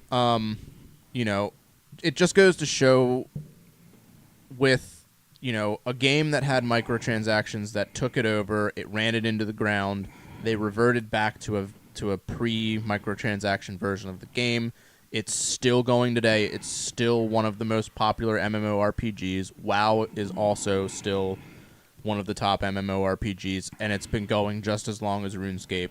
And I honestly don't think that you can ever have another MMORPG that has this kind of player base. I really don't think there is. Probably not. At this point, they've saturated the damn market. I mean, Final Fantasy XIV is another one. I don't know anything about that, but I mean, WoW and RuneScape are just on that level that you just can't touch. They're how do I want to say it? They are the perfect MMORPGs because they are simple, yet they are very complex. And you get rewarded for putting your time in, and there's always stuff to do. In RuneScape, there is never nothing to do. You always have a goal. You always are working towards something, and it's always just like you start to get burnt out, and then you finally hit that goal and unlock this piece of content that you've been trying to unlock, and now you're ready to go again because now it's a whole new world, and you get to dive in and finally run these raids with your friends, or you finally gotten the levels to, start doing some PVM content and stuff like it's. I can show you the world, shining, shimmering, splendid. I'm a RuneScape kid. I will always be a RuneScape kid. I stop playing, I come back, and as soon as I start playing again, it digs its hooks in and just pulls me right back in. I've been playing it for 15 years. I'll probably be playing it for another 15 years. Oh, I look so damn fat. Are you done yet? I'm done that rant, yeah. RuneScape's cool. I really wish I had other people that played it, but dude, I'll fucking play it, okay? Do I need a PC for it? You don't. You don't. I can't play it on my work computer. You don't need a PC. I would never try to. You don't need a PC. You can play it on your mobile, but I will tell you that if you have you don't need a powerful computer to play it. I believe that. You could play it on a. It's better with a keyboard. Well, you don't even need a keyboard, but a mouse. It's good to play with a mouse. This is gonna last 3 days, bro. I play it every single day, and every night. Get on it. Get the bug, baby. We'll end on this note because I do want to talk about this topic here because I had a nostalgia trip about the internet the other day, and I was remembering the days of Newgrounds.com and playing Flash games and the lost era of social media like MySpace, Zanga, PhotoBucket, LiveJournal. Even though I have no experience with LiveJournal or no experience with... I know PhotoBucket, but I never was on it. Mine were MySpace. And I wasn't on Zanga. I caught that at the tail end. I think I created one, and then MySpace came out, and it was just like, well, jump ship. So I had MySpace. Absolutely. Everybody had MySpace. We all did. Thank you, Tom. Please save us. I had a Zanga. I didn't really do a lot on it, but... like all the girls at school, that was where the drama went down. I remember. And LiveJournal was where the drama went down. MySpace bulletins. I also had a PhotoBucket. I did a lot of photography after right at the end of high school and even in high school. And I just put everything there, and now it's just obliterated. Most of that maybe for the best, not the photography piece, but just the Zanga and the LiveJournal and stuff. I don't know if I would want to go and see what I was like at that age. I get cringy when I look at my memories on Facebook. Yeah, I would never want to look back on my MySpace. I actually built my own website much sooner than any of that came out. Oh, dude, there was a website builder back then. I don't remember what it was called. I mean, Alta Vista had one. No. I built mine out of just raw HTML. Dude, it was like you could make your website. It was kind of like man. I wish I remembered what it was called, but it was very... Dude, everybody did it. It was insane. I don't remember. If I can dig up the name that somehow, some way... I don't know if you were Wix era or not. I think Wix was after that. I can't remember. But yeah, I mean, like, there's an entire era of the internet that's just been obliterated. Yeah, I mean, Zanga. Does Zanga still exist? Like, can you still go on Zanga? Not in the old form. So PhotoBucket is still out there, but I will... Why not? When in Rome. I wish that this damn mic wasn't interfering with my Face ID, but... So, like, Zanga, I am pretty sure is still out there, but I think it's Zanga 2.0 now. Are they just still trying to exist even though it's... Yeah, Zanga 2.0. Oh, what the... So it's still on the launch. So it's just not a thing. Yeah, it looks like they got, to a point and then just kind of gave up. If you can remember your Zanga login, you have deeper issues. I can. I couldn't tell you. I couldn't even tell you my MySpace info. That was so long ago. So this one is a long shot. What, are you PhotoBucket? Yeah. Dude, if I get into this, you're going to see one happy person. Is PhotoBucket basically like what's the one? Imager? IMGUR? Imager? Imgur? Sure. IMGUR? Yeah. Kinda. Was it like a true social media like site, or was it just like file storage? It was file storage for photos. Okay.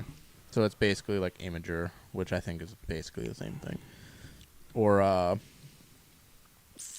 think there's another one, but I can't remember what it is. Like Google Photos. Evidently, I am getting a one-time passcode to sign in. Do you have the email still to that? I'm going to try. Is MySpace still around? Like, can you still sign into MySpace? Kind of. So it's not in its old form where you could like... It wasn't in the classic, like, here's your bulletins, here's the songs that you had on your profile. Absolutely not. No, MySpace... Here's your top 8 friends. Here's your... What they called them, statuses, right? Yeah, so at some point MySpace tried to, like, do some updates. Well, didn't they try and compete with Facebook, like, in the very beginning, and it just did not go well? They tried to hang, yeah. They just were... Tom wasn't winning against big old Marky Mark. Well, he had too much money. Yeah. Why can I not... What the... So, Newgrounds.com was like a Flash site. They had some inappropriate content on there, to say the least. But they were... Like, Newgrounds, I think, was more known for, like, their Flash games. Like, if you are our age and you've played Drag Racer V2... It literally is like someone drew cars in a flat 2D style, and you literally just...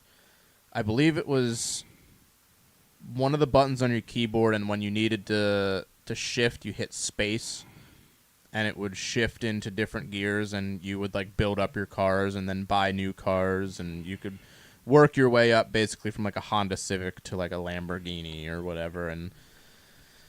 It was so addicting for no reason, because if you watch it on YouTube, it's so bad. Alien Hominid, I believe, was a game that was made by Newgrounds. I could be wrong. It was either made by Newgrounds or it was made by people at Newgrounds, because I believe that showed up on the website before it was a game for like the GameCube or PS2, I think. Then you had like the dating sim games for all like the simpy boys out there. Oh boy. where you've tried to get dates with anime girls, and it was like a game. Every young preteen boy was on that site trying to play those games, because if you played your cards right, you maybe got to see a little titty action.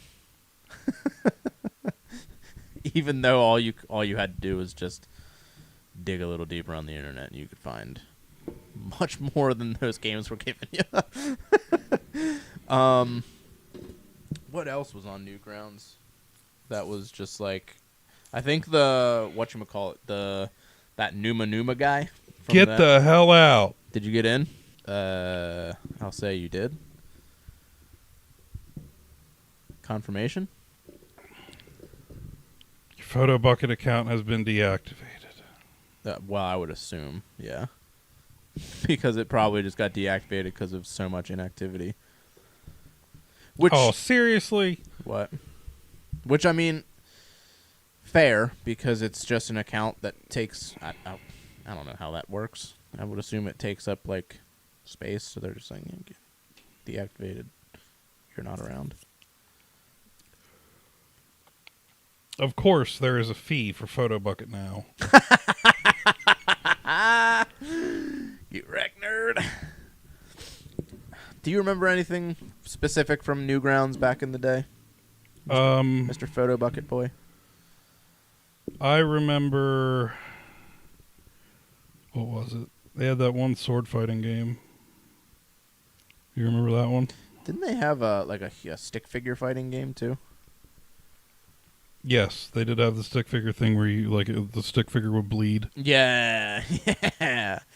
We're probably missing a bunch of like things that are a bunch of people's favorites. So if you remember Newgrounds from back in the day, comment your game that you played and your memories of it, or if you remember any other like flash sites from back in the day, or your top 8 friends from MySpace, or your cringy bulletins that you would post late at night on your parents' computer. Cringy bulletins. All of the surveys that you would take and repost. The surveys, bro. Dude. Oh, man. Come on, take me to my bucket. Wait, no. Terms, email address, what? I mean, there was also, like, E-Bombs World and stuff, which was that, like, one of the first, like, sites that was, like, kind of leaning towards, like, meme culture area? Because that was when they would start to do, like, short-form content. Oh, my God, I just unlocked a memory of Newgrounds. Oh, my goodness. On Newgrounds, they used to have, like, these animated shorts. I think it was Newgrounds. They did, like, these animated shorts that they did one that was, like, a cartoon making fun of kids' cereal. And they made it, like, obviously raunchy because it was the internet. And they did one where they called Fruit Loops Poop Loops. And it was, like, now with corn bits. I remember that.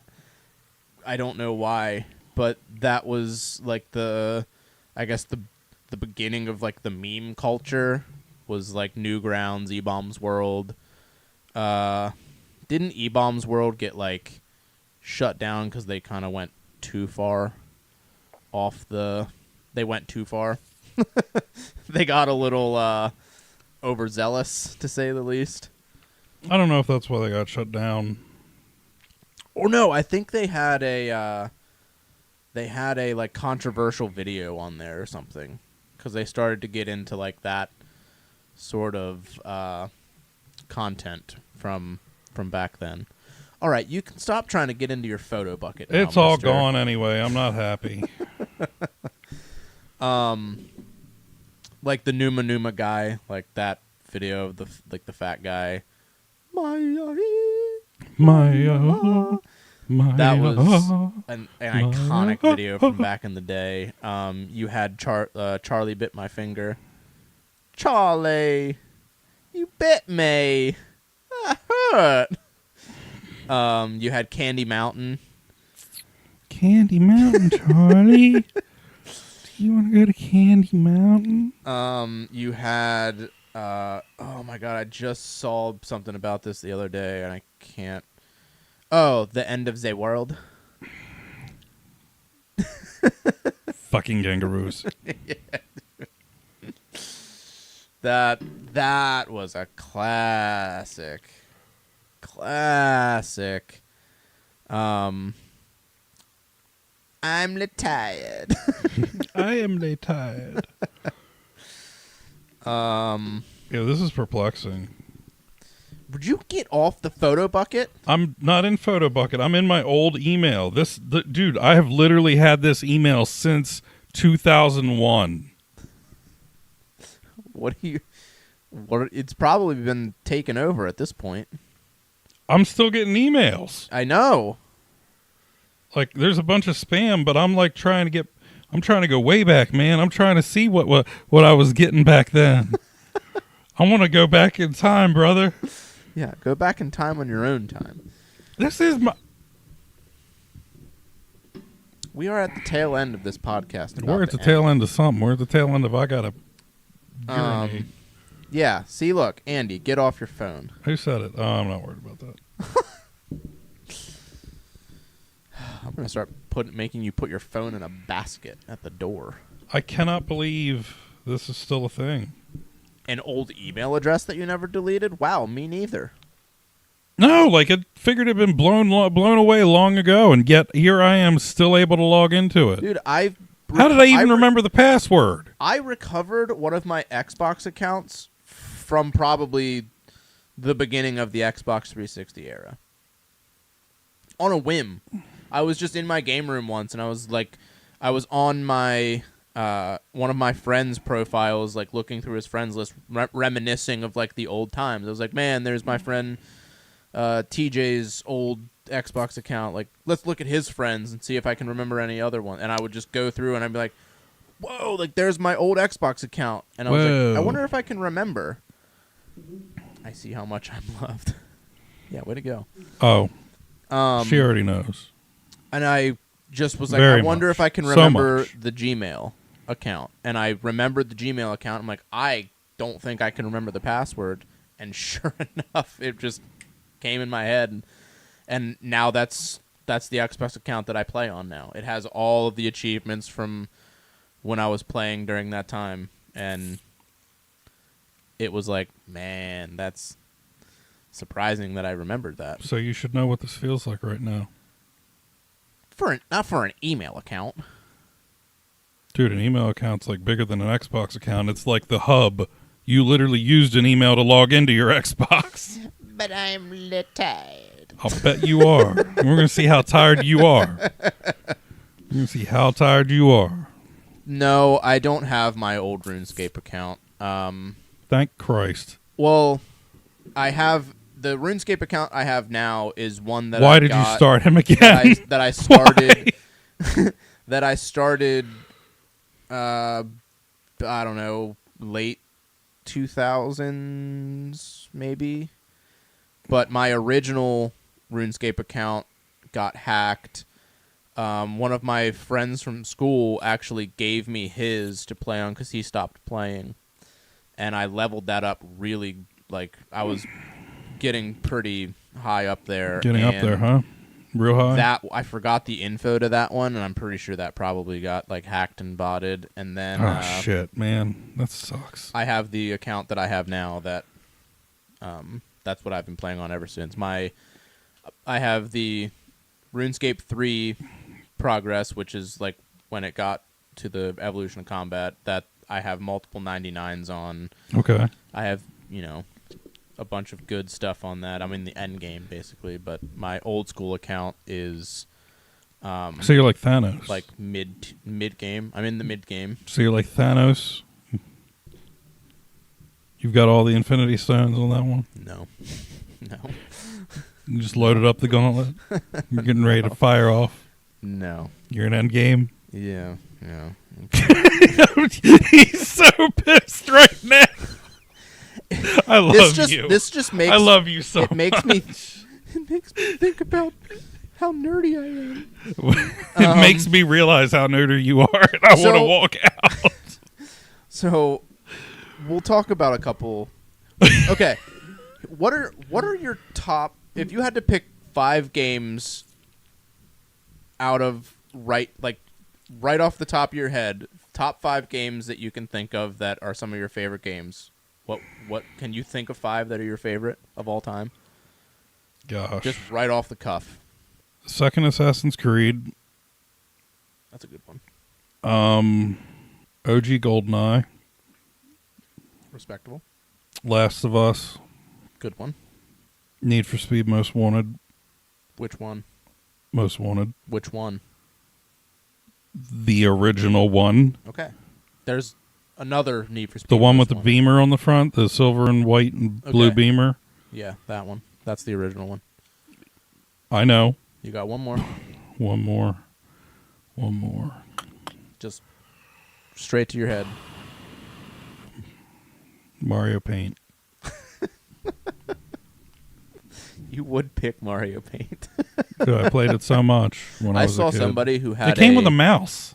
Somebody had a framed thing, and on the backdrop it was like splatter paint, and then it had the mouse in the frame with the game CIB. It was actually pretty cool, and it had like the little Mario on like the lines. It was pretty sweet. So like 2 of them are like, well, technically 3 of them are like relatively recent-ish games. I mean, Need for Speed Most Wanted got ported to the 360. Then Just name them. Go. The Last of Us was pretty recent. Assassin's Creed was, well, not pretty recent. Are you picking the same ones that I am? No. Oh, well, pick. Resident Evil 2. Okay. Resident Evil 4. Well, can't have more than one RE. Okay, I can't have more than one RE. Okay, Nope. so Resident Evil 2. Have to say Halo 3.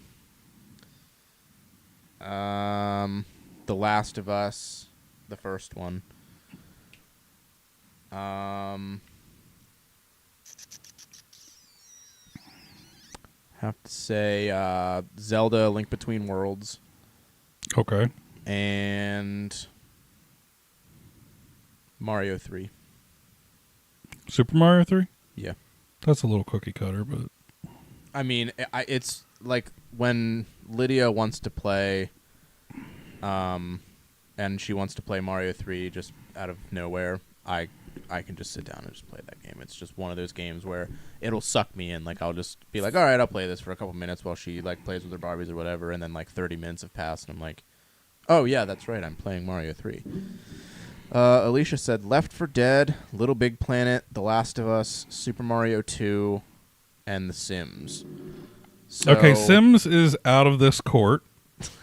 That's a PC game, unless you're talking about the console version, in which case you have no clue what The Sims really is. She played The Sims, I think, on her phone, because when I would back when we were dating, I would play Xbox, and she would either watch TV or she would play The Sims on her phone. Like, if we're including PC games, that really just totally... I was talking just overall games. Just if it's a video game, it counts. Dude, for me then, Roller Coaster Tycoon, Sim Golf, The Sims, Tiger 2004 on the PC, and maybe GoldenEye. See? That's what I'm saying. Like, when it comes to just, like, off the top, like, when someone's like, hey, what are some of your favorite games? Go. And you don't want to stand there for an hour just being like, hold on, let me think. Hold on, I just can't think if it's this one or if it's this one. Somebody literally said that to me a few days ago. I looked at him and I was like, tag? I mean, it's... Hide and seek? It is one of those, like, those questions that somebody like you get asked. Spin the bottle, and you're like, 3 guys in a closet. Because like my top list could probably change on depending on what day you ask me. Yeah, well, at least it changes more than your underwear does. Speaking of which, they fit me perfectly. Oh, did they? They did. Good.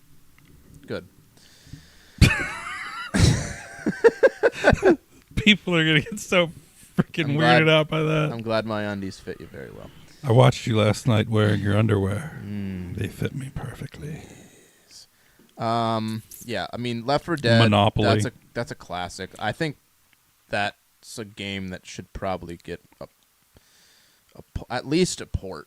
Monopoly, literally, is the best way to turn a family gathering into a war zone. Yeah, dude. I gotta be in a specific mood to play Monopoly. You have to be in a specific mood for most anything. I mean, if you're like, hey, dude, let's play some games, I'm like, okay. And it could be like any game. But if you're like, hey, dude, let's play Monopoly, I'm just like, not right now. I literally tried to say, let's play games instead of doing this podcast tonight. And you were like, no. That's definitely not what you said. Which we should do like a live stream that isn't the podcast, just like a bonus where we just like play some games. Next week we should do a segment where we try to play Mario on this TV using that. Oh my god, that'd be so difficult. That would be so difficult. That would be fun as heck to watch. That would be so rage-inducing. The glare? The glare, the delay. The sheer size. It would be. I mean, both of us are blind, so it would be so bad. Reindeer games? No. Whatever. Role models. You white? You Ben Affleck. He's like, watch it. Easy there, reindeer games. Yo, I already spent all 3 of our life points on that tonight. I mean, The Last of Us is clear. Little Big Planet. They were supposed to come out with a like Little Big Planet like world. It was supposed to be like a massive online like game that you could play.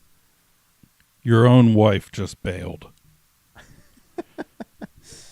She probably has to text somebody and then she'll bring it back on. She just said LOL. So I have apparently no friends that delayed. watch this.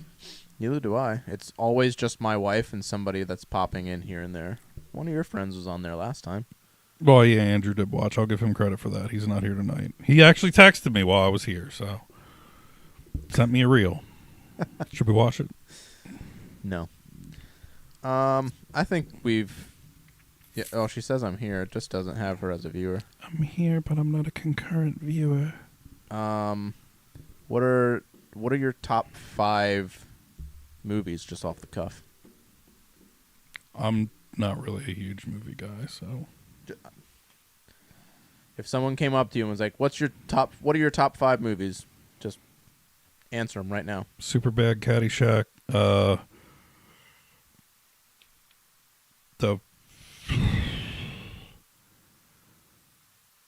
the one with Kevin Costner and Sean Connery, The Untouchables, Zack and Miri,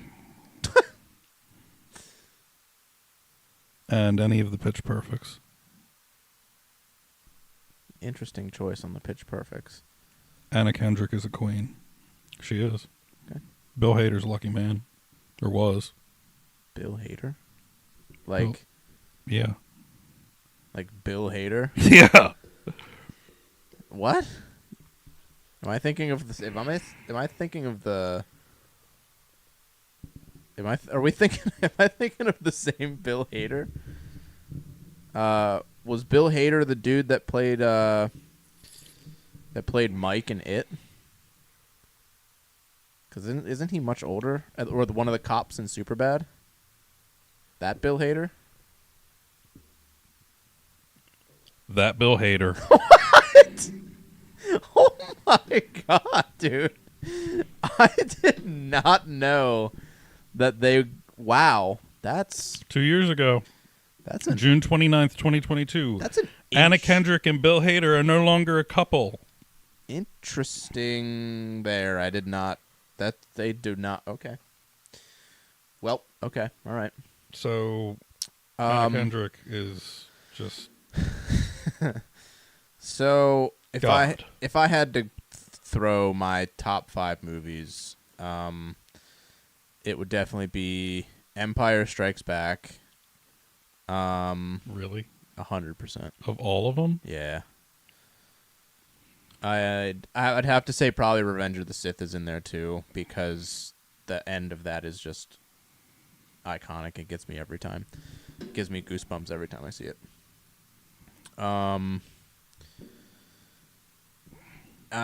Wayne's World, Grandma's Boy, and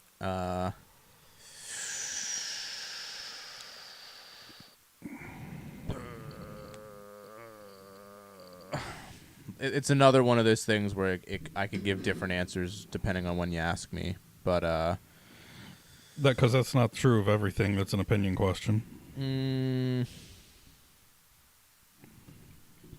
And I'd say probably How High is another one of my top ones, but like I said, it's one of those answers that can change depending on the day that you ask. So it's like when it comes to top tier lists or top lists, like when it comes, like you have to narrow it down to 5. It's pretty difficult and is subject to change. Like nickels and pennies. Yeah. Are you a series guy? Like, were you like a show kind of guy? Are there can you name 2 shows that really like captured you and just like hit you so hard where you were just like, there's no content that has ever hit me this hard or made me feel this kind of way? Lucifer and Outlander. I don't know either of those. Lucifer's amazing. And Outlander is a bit romancy for my tastes, but it fit the bill. The 2 series that have made me just... I could name 3 if I'm being honest. I'll go the extra mile, Andy. The Obi-Wan series. Bitch, your ass ain't going no extra mile. Have you looked in the mirror? The Obi-Wan series. The Obi-Wan series. Dude, the way they told that story and the way that they had Obi-Wan and Anakin when they met for the first time after, the way that Revenge of the Sith ended, and the way they bring that story in and they portray it, and Ewan McGregor and Hayden Christensen, dude, I literally will watch that last episode and cry every single time. Not even shitting you. Okay. Full Metal Alchemist.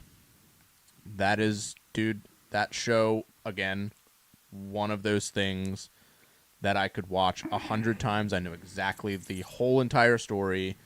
Still hits me like a ton of bricks. Still hits me in the feels. The story to that show is so good. And if you're not an anime fan, I'm not the biggest anime fan either. But Full Metal Alchemist as a story, as just dude, it's on another level. If you like storytelling and you like things that really bring you in and have this deep lore behind it, definitely do that.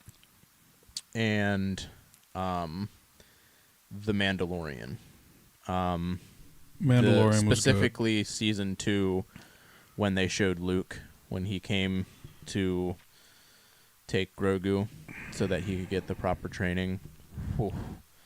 The minute I heard like the call out, I was like, there's no way. And then it showed him on like the camera in like the black hood and you see him with the green lightsaber, and I was like, no way.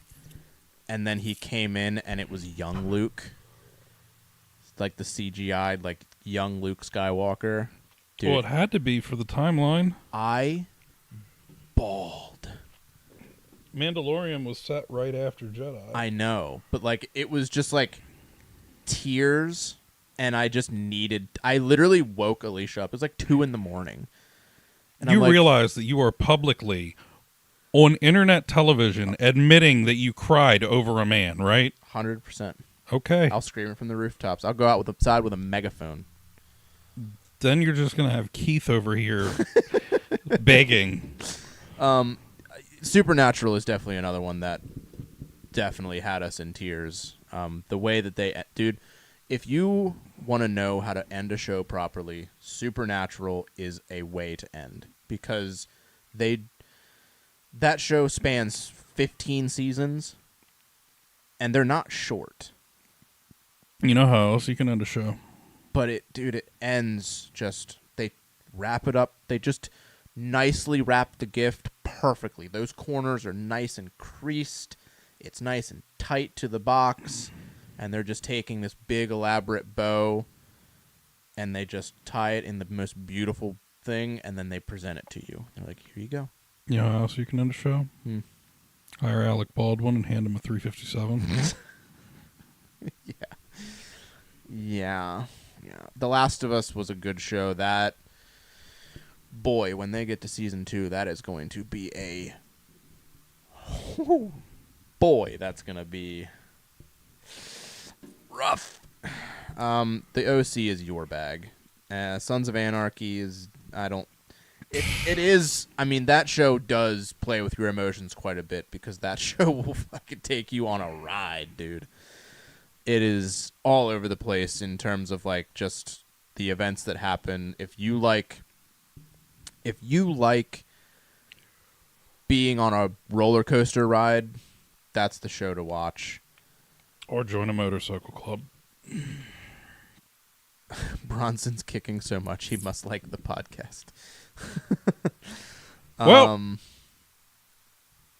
what? I'm sure that's got a lot to do with it. Yeah, sure. Soon enough, we'll have him on it. Yeah. What, 16 years? 13 years? What? I don't care. Have him day one. Day one, fresh out the womb. Bro, I'm down. I'll sit here with him. I don't care. All right, I think we'll wrap. What are we wrapping? What are we wrapping? We'll wrap that up. Why are we wrapping it up? What time? Why we needed to wrap this up a while ago. I mean, I personally have had to piss for 20 minutes. Well, you should have said something. Well, I did say something. I should have just gone. Like, comment, subscribe, do the thing. Let us know what we're doing. Go follow us on Instagram. Do the thing. Buy me a plastic urinal. We're Dad's game room. I had to have something like that when I broke my leg when I got hit by a car. Because I there it is again. I couldn't get out of bed to go to the bathroom because I was in a full leg cast. I got a car. All right, say the thing again.